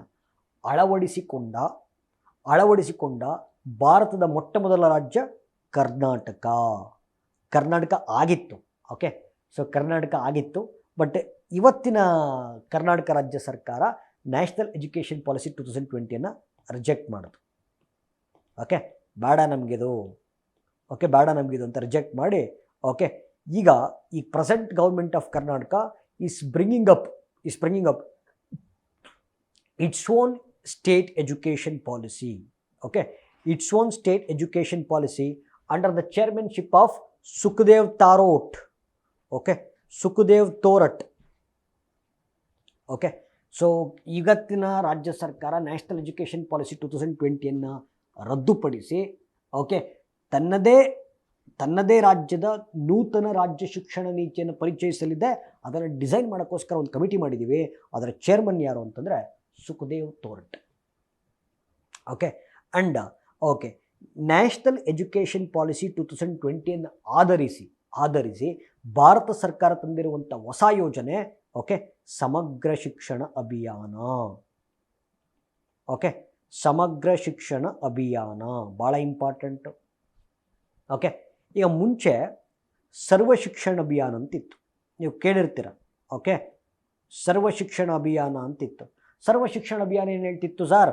ಓಕೆ, 6 ವರ್ಷದ ಮಕ್ಕಳಿಂದ 14 ವರ್ಷದ ಮಕ್ಕಳಿಗೆ ಉಚಿತ ಮತ್ತು ಕಡ್ಡಾಯ ಶಿಕ್ಷಣ ಅಂತಿತ್ತು. 6 ವರ್ಷದಿಂದ 14 ವರ್ಷದ ಮಕ್ಕಳಿಗೆ ಉಚಿತ ಮತ್ತು ಕಡ್ಡಾಯ ಶಿಕ್ಷಣ, ಯಾವುದು ಸರ್ವ ಶಿಕ್ಷಣ ಅಭಿಯಾನ. ಓಕೆ, ಈಗ ಈ ಇನ್ನೊಂದು ಸ್ಕೀಮ್ ಇತ್ತು, ರಾಷ್ಟ್ರೀಯ ಮಾಧ್ಯಮಿಕ ಶಿಕ್ಷಣ ಅಂತ ಒಂದಿತ್ತು, ಟೀಚರ್ಸ್ ಟ್ರೈನಿಂಗ್ ಪ್ರೋಗ್ರಾಮ್ ಅಂತಿತ್ತು. ಈ ಮೂರನ್ನು ಕ್ಲಬ್ ಮಾಡಿ ದೇ ಹ್ಯಾವ್ ಬಾಟ್ ಸಮಗ್ರ ಶಿಕ್ಷಣ ಅಭಿಯಾನ. ಓಕೆ, ಸಮಗ್ರ ಶಿಕ್ಷಣ ಅಭಿಯಾನ ಏನು ಹೇಳುತ್ತೆ ಅಂತಂದರೆ 3 ವರ್ಷದ ಮಕ್ಕಳಿಂದ 18 ವರ್ಷದ ಮಕ್ಕಳಿಗೆ ಉಚಿತ ಮತ್ತು ಕಡ್ಡಾಯ ಶಿಕ್ಷಣ. ಅಂದರೆ it has been aligned with national education policy 2020. Understanding ours? Yes. So hope schemes related to education is very clear, right? Pradhan Mantri Bharatiya Janaushadhi ಪರಿಯೋಜನಾ ಅಂತ. ಓಕೆ, ಈಗ ಇದ್ರ ಬಗ್ಗೆ ಡಿಸ್ಕಸ್ ಮಾಡೋಣ. Pradhan Mantri Bharatiya Janaushadhi Pariyojana, will discuss this. Okay, ಈಗ ನೋಡಿ, ಇದು ಅರ್ಥ ಆಗಬೇಕು ಅಂದರೆ first you need to know the difference between branded drugs, okay, branded drugs ಮತ್ತು ಜನರಿಕ್ ಡ್ರಗ್ಸ್, ಈ ವ್ಯತ್ಯಾಸ ಗೊತ್ತಿರಬೇಕು. ಓಕೆ, ಈಗ ನೀವು ಮೆಡಿಕಲ್ ಶಾಪ್ಗೆ ಹೋದರೆ, ಮೆಡಿಕಲ್ ಸ್ಟೋರ್ಗೆ ಹೋದರೆ ನೀವೇನು ಮಾತ್ರೆಗಳನ್ನು ಖರೀದಿ ಮಾಡ್ತೀರವಲ್ಲ ಬ್ರ್ಯಾಂಡೆಡ್ ಡ್ರಗ್ಸ್, ಅದು ಕಾಸ್ಟ್ಲಿ ಇರ್ತವೆ. ಅದೇ ನೀವು ಸರ್ಕಾರಿ ಆಸ್ಪತ್ರೆಗೆ ಹೋದರೆ ಫ್ರೀಯಾಗಿ ಕೊಡ್ತಾರೆ, that is generic drugs. Sir ಏನು ಸರ್ ವ್ಯತ್ಯಾಸ ಇದೆ? ಬ್ರ್ಯಾಂಡೆಡ್ ಡ್ರಗ್ಸು ಯಾಕೆ ಕಾಸ್ಟ್ಲಿ ಇರುತ್ತೆ, ಇದು ಯಾಕೆ ಚೀಪಾಗಿ ಸಿಗುತ್ತೆ, ಇದಕ್ಕೆ ಚೀಪಾಗಿ ಸಿಗುತ್ತೆ? ಯಾಕೆ ಅಂದರೆ branded drugs are established by, okay, so branded drugs are established by private ಕಂಪ್ನಿಗಳದನ್ನು ಮ್ಯಾನುಫ್ಯಾಕ್ಚರ್ ಮಾಡ್ತವೆ. ಪ್ರೈವೇಟ್ ಕಂಪ್ನಿಗಳು ಮ್ಯಾನುಫ್ಯಾಕ್ಚರ್ ಮಾಡ್ತವೆ ಅಂತಂದರೆ ನೋಡಿ, ರಿಸರ್ಚ್ ಆ್ಯಂಡ್ ಡೆವಲಪ್ಮೆಂಟಿಗೆ ಸಾವಿರಾರು ಕೋಟಿ ರೂಪಾಯಿ ಸುರಿದಿರ್ತಾರೆ ಸರ್. ಒಂದು ಮಾತ್ರೆ ಆವಿಷ್ಕಾರ ಮಾಡಬೇಕು ಅಂದರೆ 10 ವರ್ಷ 15 ವರ್ಷ ಟೈಮ್ ಬೇಕು, 100 ಕೋಟಿ ರೂಪಾಯಿ ದುಡ್ಡು ಬೇಕು ಅದಕ್ಕೆ. ರಿಸರ್ಚ್ ಆ್ಯಂಡ್ ಡೆವಲಪ್ಮೆಂಟ್ಗೆ ದುಡ್ಡು ಸುರಿದಿರ್ತಾರೆ, ಪ್ರೊಡಕ್ಷನ್ ಕಾಸ್ಟ್ ಬಂದಿರುತ್ತೆ, ಓಕೆ, ಪ್ಯಾಕೇಜಿಂಗ್ ಕಾಸ್ಟ್ ಬಂದಿರುತ್ತೆ, ಬ್ರ್ಯಾಂಡಿಂಗ್ ಕಾಸ್ಟ್ ಬಂದಿರುತ್ತೆ, ಮಾರ್ಕೆಟಿಂಗ್ ಕಾಸ್ಟ್ ಬಂದಿರುತ್ತೆ, ಸೇಲ್ಸ್ ಕಾಸ್ಟ್ ಬಂದಿರುತ್ತೆ. ಇಷ್ಟೆಲ್ಲ ಕೋಟ್ಯಾಂತರ ರೂಪಾಯಿ ದುಡ್ಡು ಹಾಕಿ ಇಷ್ಟೆಲ್ಲ ಇನ್ವೆಸ್ಟ್ಮೆಂಟ್ ಮಾಡಿದಾಗ ಅದು ಕಾಸ್ಟ್ಲಿ ಆಗೇ ಆಗುತ್ತೆ. ಇಷ್ಟೆಲ್ಲ ಬಂಡವಾಳ ಹಾಕಿದ್ಮೇಲೆ ಸುಮ್ಮನೆ ಇರ್ತಾರಾ? ಇಲ್ಲ, ಪೇಟೆಂಟ್ ತಗೊಂತಾರೆ sir, patent. Okay, so branded drugs are nothing but patented drugs ಅಂತ ಕರಿತೀವಿ. That nothing but patented drugs. ಆಯಿತಾ? ಒಂದು ಸತಿ ಅವ್ರು ಪೇಟೆಂಟ್ ತಗೊಂಡ್ರು ಅಂತಂದರೆ ನಿಮಗೆ ಗೊತ್ತಿರಬೇಕು, ನೆಕ್ಸ್ಟ್ 20 ಇಯರ್ಸ್ ಯಾರೂ ಅದನ್ನು ಮ್ಯಾನುಫ್ಯಾಕ್ಚರ್ ಮಾಡೋಂಗಿಲ್ಲ. ನೆಕ್ಸ್ಟ್ 20 ಇಯರ್ಸ್ ಅದನ್ನು ಯಾರೂ ಮ್ಯಾನುಫ್ಯಾಕ್ಚರ್ ಮಾಡೋಂಗಿಲ್ಲ. ಯಾಕೆಂದರೆ ಅದು ಅವ್ರ intellectual property. But after 20 years ಯಾರು ಬೇಕಾದ್ರೂ ಮ್ಯಾನುಫ್ಯಾಕ್ಚರ್ ಮಾಡ್ಬೋದಾ? ಮಾಡಬಹುದು, ಯಾರು ಬೇಕಾದರೂ ಮ್ಯಾನುಫ್ಯಾಕ್ಚರ್. ಆವಾಗ ಸರ್ಕಾರಕ್ಕೆ ರಿಸರ್ಚ್ ಆ್ಯಂಡ್ ಡೆವಲಪ್ಮೆಂಟ್ ಕಾಸ್ಟ್ ಇರಲ್ಲ. ಸರ್ಕಾರವೇ ಪ್ರೊಡಕ್ಷನ್ ಮಾಡೋದ್ರಿಂದ ಓಕೆ ಆ ದುಡ್ಡನ್ನು ಸಬ್ಸಿಡಿ ರೂಪದಲ್ಲಿ ಕೊಟ್ಬಿಡುತ್ತೆ. ಅಂದರೆ ಪ್ರೊಡಕ್ಷನ್ ಕಾಸ್ಟ್ ಒಂದೇ ಬಿದ್ದಿರುತ್ತೆ, ಓಕೆ, ಪ್ರೊಡಕ್ಷನ್ ಕಾಸ್ಟನ್ನು ಸರ್ಕಾರ ಸಬ್ಸಿಡಿ ರೂಪದಲ್ಲಿ ಭರಿಸ್ತಾ ಇದೆ. ಬಟ್ ಸರ್ಕಾರಕ್ಕೆ ಪ್ಯಾಕೇಜಿಂಗ್ ಅವಶ್ಯಕತೆ ಇಲ್ಲ, ಬ್ರ್ಯಾಂಡಿಂಗ್ ಅವಶ್ಯಕತೆ ಇಲ್ಲ, ಮಾರ್ಕೆಟಿಂಗ್ ಅವಶ್ಯಕತೆ ಇಲ್ಲ, ಸೇಲ್ಸ್ ಅವಶ್ಯಕತೆ ಇಲ್ಲ. ಬರೀ ಪ್ರೊಡಕ್ಷನ್ ಕಾಸ್ಟ್ ಒಂದೇ ಬೀಳುತ್ತೆ. ಅದನ್ನು ಕೂಡ ಸರ್ಕಾರ ಸಬ್ಸಿಡಿ ರೂಪದಲ್ಲಿ ಕೊಡೋದ್ರಿಂದ generic drugs are available for free ಅಷ್ಟೇ. ಹಾಗಾಗಿ ಇದು ಗೊತ್ತಿರಬೇಕು, ಭಾಳ ಇಂಪಾರ್ಟೆಂಟು. ಓಕೆ, ಬ್ರ್ಯಾಂಡೆಡ್ ಡ್ರಗ್ಸ್ ಯಾಕೆ ಕಾಸ್ಟ್ಲಿ ಇರುತ್ತೆ, ಜನರಿಕ್ ಡ್ರಗ್ಸ್ ಯಾಕೆ ತುಂಬ ಚೀಪಾಗಿ ಸಿಗುತ್ತೆ ಅಥವಾ ಉಚಿತವಾಗಿ ಸಿಗುತ್ತೆ? ಬಿಕಾಸ್ ಸರ್ಕಾರಕ್ಕೆ ರಿಸರ್ಚ್ ಆ್ಯಂಡ್ ಡೆವಲಪ್ಮೆಂಟ್ ಕಾಸ್ಟ್ ಇಲ್ಲ, ಪ್ಯಾಕೇಜಿಂಗ್ ಕಾಸ್ಟ್ ಇಲ್ಲ, ಬ್ರ್ಯಾಂಡಿಂಗ್ ಕಾಸ್ಟ್ ತಲೆ ಕೆಡಿಸ್ಕೊಳ್ಳಂಗಿಲ್ಲ, ಮಾರ್ಕೆಟಿಂಗ್ ಕಾಸ್ಟ್ ಇಲ್ಲ, ಸೇಲ್ಸ್ ಕಾಸ್ಟ್ ಇಲ್ಲ, ಏನೂ ಇಲ್ಲ. ಪ್ರೊಡಕ್ಷನ್ ಕಾಸ್ಟ್ ಒಂದು ಬೀಳುತ್ತೆ, ಅದು ಸಬ್ಸಿಡಿ ರೂಪದಲ್ಲಿ ಬರೆಸ್ಬಿಡುತ್ತೆ. ಅದು ಬಿಟ್ಟರೆ ಇನ್ನೇನೂ ವ್ಯತ್ಯಾಸ ಇರಲ್ಲ. ಇಲ್ಲಿ ಏನು ಕೆಮಿಕಲ್ ಯೂಸ್ ಮಾಡಿರ್ತಾರೆ, ಇಲ್ಲೂ ಅದೇ ಕೆಮಿಕಲ್ ಯೂಸ್ ಮಾಡಿರ್ತಾರೆ. ಇದು ಎಷ್ಟು ಎಫೆಕ್ಟಿವ್ ಆಗಿರುತ್ತೋ ಇದು ಅಷ್ಟೇ ಎಫೆಕ್ಟಿವ್ ಆಗಿರುತ್ತೆ. Chemical formula is same, effectiveness is same, chemical composition same, ಎಲ್ಲ ಸೇಮ್. ಹಾಗಾದರೆ ಗುಣಮಟ್ಟದ ಜನರಿಕ್ ಔಷಧಗಳನ್ನು, ಓಕೆ, ಕ್ವಾಲಿಟಿ ಜನರಿಕ್ ಡ್ರಗ್ಸ್, ಗುಣಮಟ್ಟದ ಜನರಿಕ್ ಔಷಧಗಳನ್ನು ಕೈಗೆಟುಕುವ ದರದಲ್ಲಿ ಸಾರ್ವಜನಿಕರಿಗೆ ವಿತರಿಸುವಂಥ ಯೋಜನೆ ಪ್ರಧಾನಮಂತ್ರಿ ಭಾರತೀಯ ಜನೌಷಧ ಪರಿಯೋಜನಾ.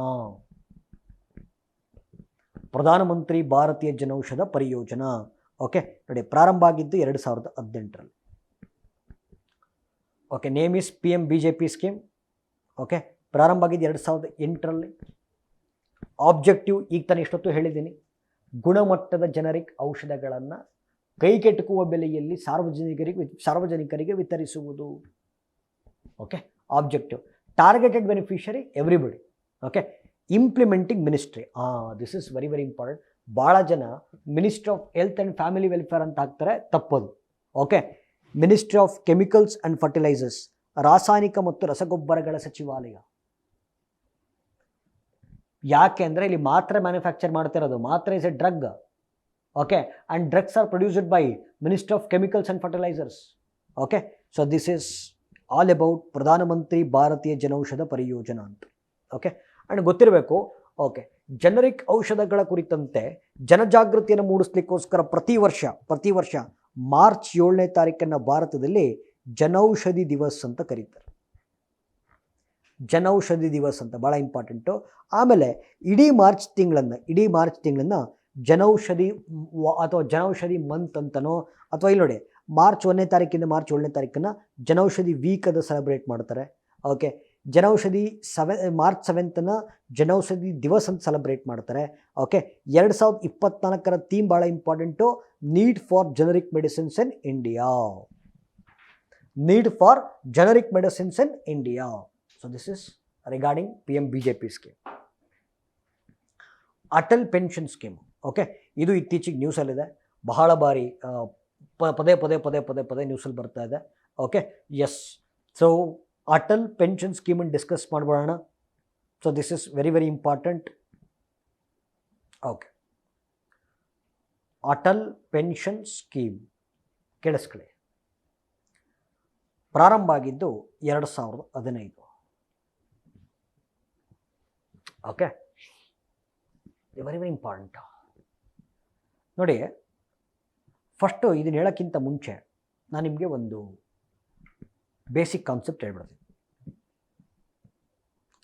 ಸೋಷಲ್ ಸೆಕ್ಯೂರಿಟಿ ಅಂತ ಒಂದು ಪದ ಇದೆ, ಸಾಮಾಜಿಕ ಭದ್ರತೆಗಳು ಅಂತ. ಸೋಷಲ್ ಸೆಕ್ಯೂರಿಟಿ ಅಂತ ಒಂದು ವರ್ಡ್ ಇದೆ. ಪೆನ್ಷನ್ನು, PF, ಇನ್ಶೂರೆನ್ಸು, ಇವೆಲ್ಲ ನಾವೇನು ಕರಿತೀವಿ, pension, PF, medical insurance, life insurance, ಇವೆಲ್ಲ ಸೋಷಲ್ ಸೆಕ್ಯೂರಿಟೀಸ್ ಅಂತ ಕರಿತೀವಿ. ಸೋಷಲ್ ಸೆಕ್ಯೂರಿಟೀಸ್ ನಿಮಗೆ ಸಿಕ್ತಿದ್ರೆ you belong to organised sector ಅಂತ. ಅದು ಸಿಗ್ತಾ ಇಲ್ಲ ಅಂದರೆ you belong to unorganised sector ಅಂತ. ಆರ್ಗನೈಸ್ಡ್ ಸೆಕ್ಟರ್ ಅಂತಂದರೆ ಸಂಘಟಿತ ವಲಯ, ಅನ್ಆರ್ಗನೈಸ್ಡ್ ಸೆಕ್ಟರ್ ಅಂದರೆ ಅಸಂಘಟಿತ ವಲಯ. ಸಾಮಾಜಿಕ ಭದ್ರತೆಗಳು ಸಿಗ್ತಾ ಇದ್ದರೆ ನೀವು ಸಂಘಟಿತ ವಲಯ, ಸಾಮಾಜಿಕ ಭದ್ರತೆಗಳು ಸಿಗ್ತಾ ಇಲ್ಲ ನೀವು ಅಸಂಘಟಿತ ವಲಯ. ಆಯಿತಾ?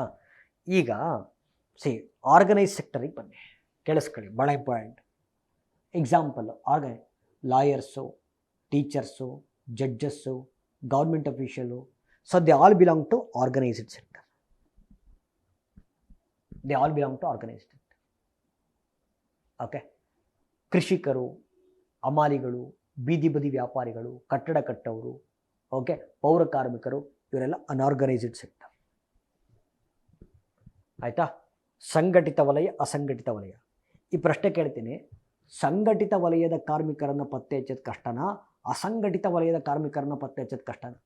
ಆಲ್ವೇಸ್ ಅಸಂಘಟಿತ ವಲಯದ ಕಾರ್ಮಿಕರನ್ನು ಪತ್ತೆ ಹಚ್ಚೋದು ಭಾಳ ಕಷ್ಟ. ಅಸಂಘಟಿತ ವಲಯದ ಕಾರ್ಮಿಕರನ್ನು ಪತ್ತೆ ಹಚ್ಚಲಿಕ್ಕೋಸ್ಕರ ಭಾರತ ಸರ್ಕಾರ ತಂದಿರುವಂಥ ರಾಷ್ಟ್ರೀಯ ಪೋರ್ಟಲ್ಲು ಇ-ಶ್ರಮ್ ಪೋರ್ಟಲ್, ಭಾಳ important. Okay, so it's a national database of unorganised sector workers ಅಂತ ಕರಿತೀವಿ. Okay, e-Shram portal is always e-Shram portal is launched by which ministry ಅಂತ ಪ್ರಶ್ನೆ ಕೇಳ್ತಾರೆ. Ministry of labour and employment. Okay, so ಕಾರ್ಮಿಕ ಮತ್ತು ಉದ್ಯೋಗ ಸಚಿವಾಲಯ ಅಂತ. ಓಕೆ, ಸೊ ಇ-ಶ್ರಮ್ ಪೋರ್ಟಲ್ ಬಗ್ಗೆ ಒಂದು ನೆನಪಾಯಿತು, ಅದಕ್ಕೆ ತಕ್ಷಣ ಹೇಳಿದೆ ನಾನು ನಿಮಗೆ. Ministry of labour and employment ಅಂತ ಕರಿತೀವಿ. ಓಕೆ, ಈಗ let us come to Atal pension scheme. Okay, Atal pension scheme ಪ್ರಾರಂಭ ಆಗಿದ್ದು 2015. ಉದ್ದೇಶ ಏನು ಸರ್ ಹೇಳಿ ನೋಡಿ. ಬಡವರಿಗೆ, ನಿರ್ಗತಿಕರಿಗೆ ಮತ್ತು ಅಸಂಘಟಿತ ವಲಯದ ಕಾರ್ಮಿಕರಿಗೆ ಪಿಂಚಣಿ, ಸಾಮಾಜಿಕ ಭದ್ರತೆಯ ಭಾಗವಾಗಿ ಪಿಂಚಣಿ ವ್ಯವಸ್ಥೆಯನ್ನು ಕಲ್ಪಿಸುವಂಥ ಯೋಜನೆ ಅಟಲ್ ಪೆನ್ಷನ್ ಸ್ಕೀಮ್. ಅಂದರೆ ಟಾರ್ಗೆಟೆಡ್ ಬೆನಿಫಿಷರಿ ನೀವು ಅರ್ಥ ಮಾಡ್ಕೋಬೇಕಿಲ್ಲಿ. Okay, poor people. Okay, under privileged ನಿರ್ಗತಿಕರು. ಓಕೆ, ಅನ್ಆರ್ಗನೈಸ್ಡ್ ಸೆಕ್ಟರ್ ವರ್ಕರ್ಸ್, ಅಸಂಘಟಿತ ವಲಯದ ಕಾರ್ಮಿಕ.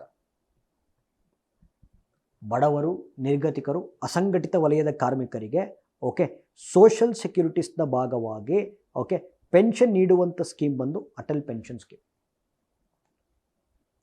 ಸರ್ ನೋಡಿ, ಈಗ ಟಾರ್ಗೆಟೆಡ್ ಬೆನಿಫಿಷರಿ ಯಾರು? ಓಕೆ, ಮೊದಲನೇದು ಓಕೆ ನೀವು ಇಂಡಿಯನ್ ಸಿಟಿಸನ್ ಆಗಿರಬೇಕು. ಎರಡನೇದು 18ರಿಂದ 40 ವರ್ಷ ಒಳಪಟ್ಟಿರಬೇಕು. ಮೂರನೇದು ಆಲ್ರೆಡಿ ನಾನು ಹೇಳಿದ್ದೀನಿ, ಪುವರ್ ಅಥವಾ ಅಂಡರ್ ಪ್ರಿವಿಲೇಜ್ಡ್ ಅಥವಾ ಅನ್ಆರ್ಗನೈಸ್ಡ್ ಸೆಕ್ಟರ್ ವರ್ಕರ್ ಆಗಿರಬೇಕು. ಈ 3 ಕ್ರೈಟೀರಿಯಾ ಇದಾವೆ. ಓಕೆ, ಸೊ ಭಾರತೀಯ ನಾಗರಿಕರಾಗಿರಬೇಕು, 18ರಿಂದ 40 ವರ್ಷ ಒಳಪಟ್ಟಿರಬೇಕು, ಓಕೆ, ಪಾವರ್ಟಿ ಅಥವಾ ಅಂಡರ್ ಪ್ರಿವಿಲೇಜ್ಡು ಅನ್ಆರ್ಗನೈಸ್ಡ್ ಸೆಕ್ಟರ್ ವರ್ಕರ್ ಆಗಿರಬೇಕು. ಓಕೆ, ಈ 3 ಆಗಿದ್ದು ಓಕೆ 18ರಿಂದ 40 ಒಳಗೆ ಇರಬೇಕು. 18ರಿಂದ 40 ಒಳಗೆ ಇರಬೇಕು. ನೀವೇನು ಮಾಡ್ಬೋದು, ನಿಮ್ಮ ಪೆನ್ಷನ್ ಫಂಡಿಗೆ ಓಕೆ ಪೆನ್ಷನ್ ಫಂಡಿಗೆ 1,000 ರೂಪಾಯಿಂದ 5,000 ರೂಪಾಯಿ ದುಡ್ಡನ್ನು ಪ್ರತಿ ತಿಂಗಳು ಕಟ್ಟಬೇಕು. Minimum 1,000 rupees, maximum 5,000 rupees. ನೀವು ಎಷ್ಟು ಬೇಕಾದ್ರೂ ಕಟ್ಬೋದು. ಕ್ಯಾಪ್ ಫಿಕ್ಸ್ ಮಾಡಿದ್ದಾರೆ. ಮಿನಿಮಮ್ 1,000 ರೂಪಾಯಿ, ಮ್ಯಾಕ್ಸಿಮಮ್ 5,000 ರೂಪಾಯಿ. ನೀವು ಎಷ್ಟು ಬೇಕಾದ್ರೂ ಕಟ್ಬೋದು. ನೀವು ಎಷ್ಟು ಕಟ್ತೀರಾ ಅನ್ನೋ ಆಧಾರದ ಮೇಲೆ 60 ವರ್ಷ ಆದಮೇಲೆ ಪೆನ್ಷನ್ ಕೊಡ್ತಾ ಬರ್ತಾರೆ.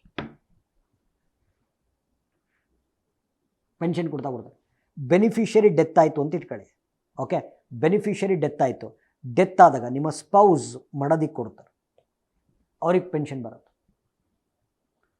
ಅವ್ರದ್ದು ಡೆತ್ ಆಯಿತು ಅಂತ ಇಟ್ಕೊಳ್ಳಿ. ಬಟ್ ಅವ್ರ ಪೆನ್ಷನ್ ಫಂಡಲ್ಲಿ ಇನ್ನು ದುಡ್ಡು ಉಳ್ಕೊಂಡಿದೆ.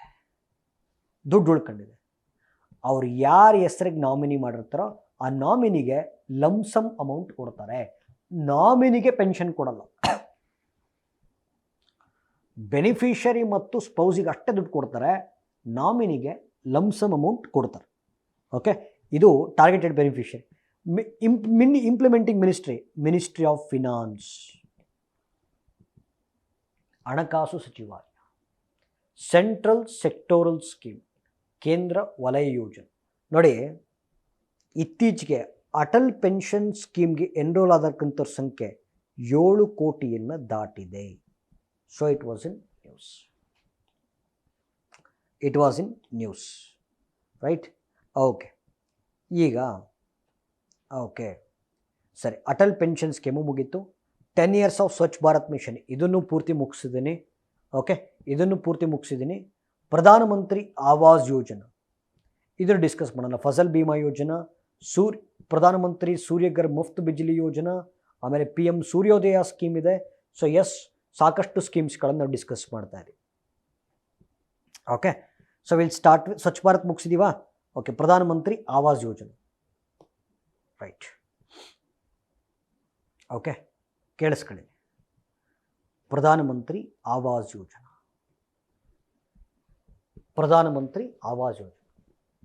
ಪ್ರಾರಂಭ ಆಗಿದ್ದು 2015. ಉದ್ದೇಶ ಭಾರತದ ಪ್ರತಿಯೊಬ್ಬ ನಾಗರಿಕರಿಗೆ ಸೂರಿನ ವ್ಯವಸ್ಥೆಯನ್ನು ಕಲ್ಪಿಸುವುದು. ಭಾರತದ ಪ್ರತಿಯೊಬ್ಬ ನಾಗರಿಕನಿಗೆ ಓಕೆ, ಅಥವಾ ನಾಗರಿಕನು ಅನ್ನೋದಕ್ಕಿಂತ ಹೋಮ್ಲೆಸ್ ಪೀಪಲ್, ಯಾರಿಗೆ ಮನೆ ಇರಲ್ಲ ಓಕೆ, ಅವ್ರಿಗೆ ಪಕ್ಕಾ ಮನೆಗಳನ್ನು ಕಟ್ಟಿಸ್ಕೊಡ್ತೀವಿ. ಪಕ್ಕಾ ಮನೆಗಳು, ಈ ಮನೆಗಳಲ್ಲಿ 2 ಥರ ಇದಾವೆ, ಕಚ್ಚಾ ಮನೆ ಮತ್ತು ಪಕ್ಕಾ ಮನೆ ಅಂತ. ಈ ಗೂಡಿಸ್ಲು ಥರ ಇದ್ದರೆ ಅದೆಲ್ಲ ಕಚ್ಚಾ ಮನೆಗಳು. ಬಟ್ ಎಲ್ಲ ವೆದರ್ನು ತಡ್ಕೊಳ್ಳೋಂಥ ಮನೆಗಳಿದ್ರೆ ದೇ ಆರ್ ಕಾಲ್ಡ್ ಪಕ್ಕಾ ಮನೆಗಳು. ಭಾರತದ ಪ್ರತಿಯೊಬ್ಬ ನಾಗರಿಕನಿಗೆ, ಯಾರಿಗೆ ಸೂರಿರಲ್ಲ ಅಂತಹ ಅವ್ರಿಗೆ ಸೂರಿನ ವ್ಯವಸ್ಥೆಯನ್ನು ಕಲ್ಪಿಸುವುದು, ಮನೆಗಳನ್ನು ಕಟ್ಟಿಸ್ಕೊಡೋದು. ಟಾರ್ಗೆಟೆಡ್ ಬೆನಿಫಿಷರಿ ಇದರಲ್ಲಿ ಕೇಳಿಸ್ಕೊಳ್ಳಿ. ಪ್ರಧಾನಮಂತ್ರಿ ಆವಾಸ್ ಯೋಜನೆದ ಅಡಿಯಲ್ಲಿ 2 ಕಾಂಪೊನೆಂಟ್ ಇದೆ. ಪ್ರಧಾನಮಂತ್ರಿ ಆವಾಸ್ ಯೋಜನಾ ಗ್ರಾಮೀಣ್ ಅಂತ, ಪ್ರಧಾನಮಂತ್ರಿ ಆವಾಸ್ ಯೋಜನಾ ಅರ್ಬನ್ ಅಂತ. Pradhan Mantri Awas Yojana Gramin is implemented by ministry of rural development. Okay, Awas Yojana urban is implemented by ವಸತಿ ಮತ್ತು ನಗರ ವ್ಯವಹಾರಗಳ ಸಚಿವಾಲಯ, ministry of housing and urban affairs. Central sponsored scheme, ಕೇಂದ್ರ ಪ್ರಾಯೋಜಿತ ಯೋಜನೆ. ಓಕೆ, ಸೊ ದಿಸ್ ಇಸ್ ಪ್ರಧಾನಮಂತ್ರಿ ಆವಾಸ್ ಯೋಜನಾ. ಓಕೆ, ಪ್ರಧಾನಮಂತ್ರಿ ಆವಾಸ್ ಯೋಜನಾ. ಓಕೆ, ಪ್ರಧಾನಮಂತ್ರಿ ಫಸಲ್ ಬಿಮಾ ಯೋಜನೆ ಪ್ರಾರಂಭ 2016. ಉದ್ದೇಶ ನೋಡಿ, Indian agriculture is very uncertain, ಭಾಳ ಅನ್ಸರ್ಟೈನ್. ಇನ್ವೆಸ್ಟ್ ಮಾಡಿದ್ರೂ ಕೂಡ ರಿಟರ್ನ್ಸ್ ಬರುತ್ತೆ ಅನ್ನೋ ಗ್ಯಾರಂಟಿ ಇರಲ್ಲ.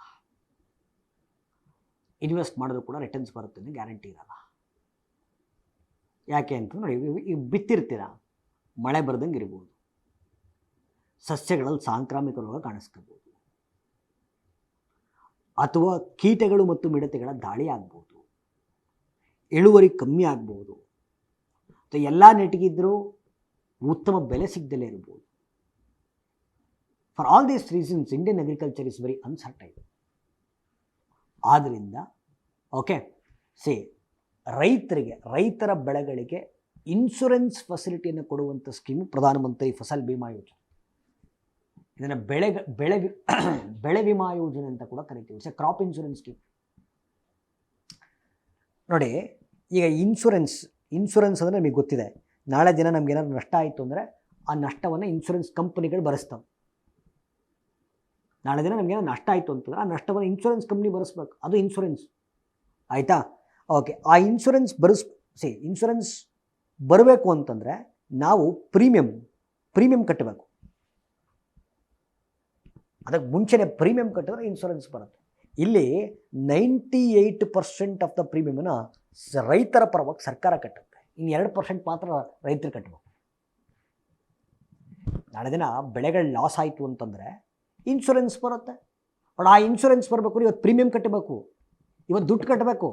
ಆ ದುಡ್ಡಲ್ಲಿ 98% ದುಡ್ಡನ್ನು ಸರ್ಕಾರ ಕಟ್ಟುತ್ತೆ, ಇನ್ನು 2% ರೈತ ಕಟ್ಟಬೇಕು. ಓಕೆ, ಸೊ ಪ್ರೀಮಿಯಮನ್ನು ಕಟ್ಟುವುದರ ಮೂಲಕ ರೈತರ ಬೆಳೆಗಳಿಗೆ ಇನ್ಶೂರೆನ್ಸನ್ನು ಕೊಡುವಂಥ ಸ್ಕೀಮು ಪ್ರಧಾನಮಂತ್ರಿ ಫಸಲ್ ಬಿಮಾ ಯೋಜನೆ. ಇದು ಉದ್ದೇಶ. ಟಾರ್ಗೆಟೆಡ್ ಬೆನಿಫಿಷಿಯರಿ ಯಾರಪ್ಪ? ಫಾರ್ಮರ್ಸ್, ರೈತರು. Okay, implementing ministry of agriculture and farmers welfare, ರೈತ ಮತ್ತು ಕೃಷಿ ಕಲ್ಯಾಣ ಸಚಿವಾಲಯ. Okay, so this is all about ಪ್ರಧಾನಮಂತ್ರಿ ಫಸಲ್ ಬಿಮಾ ಯೋಜನೆ. ಓಕೆ, ಪ್ರಧಾನಮಂತ್ರಿ ಫಸಲ್ ಬಿಮಾ ಯೋಜನೆ.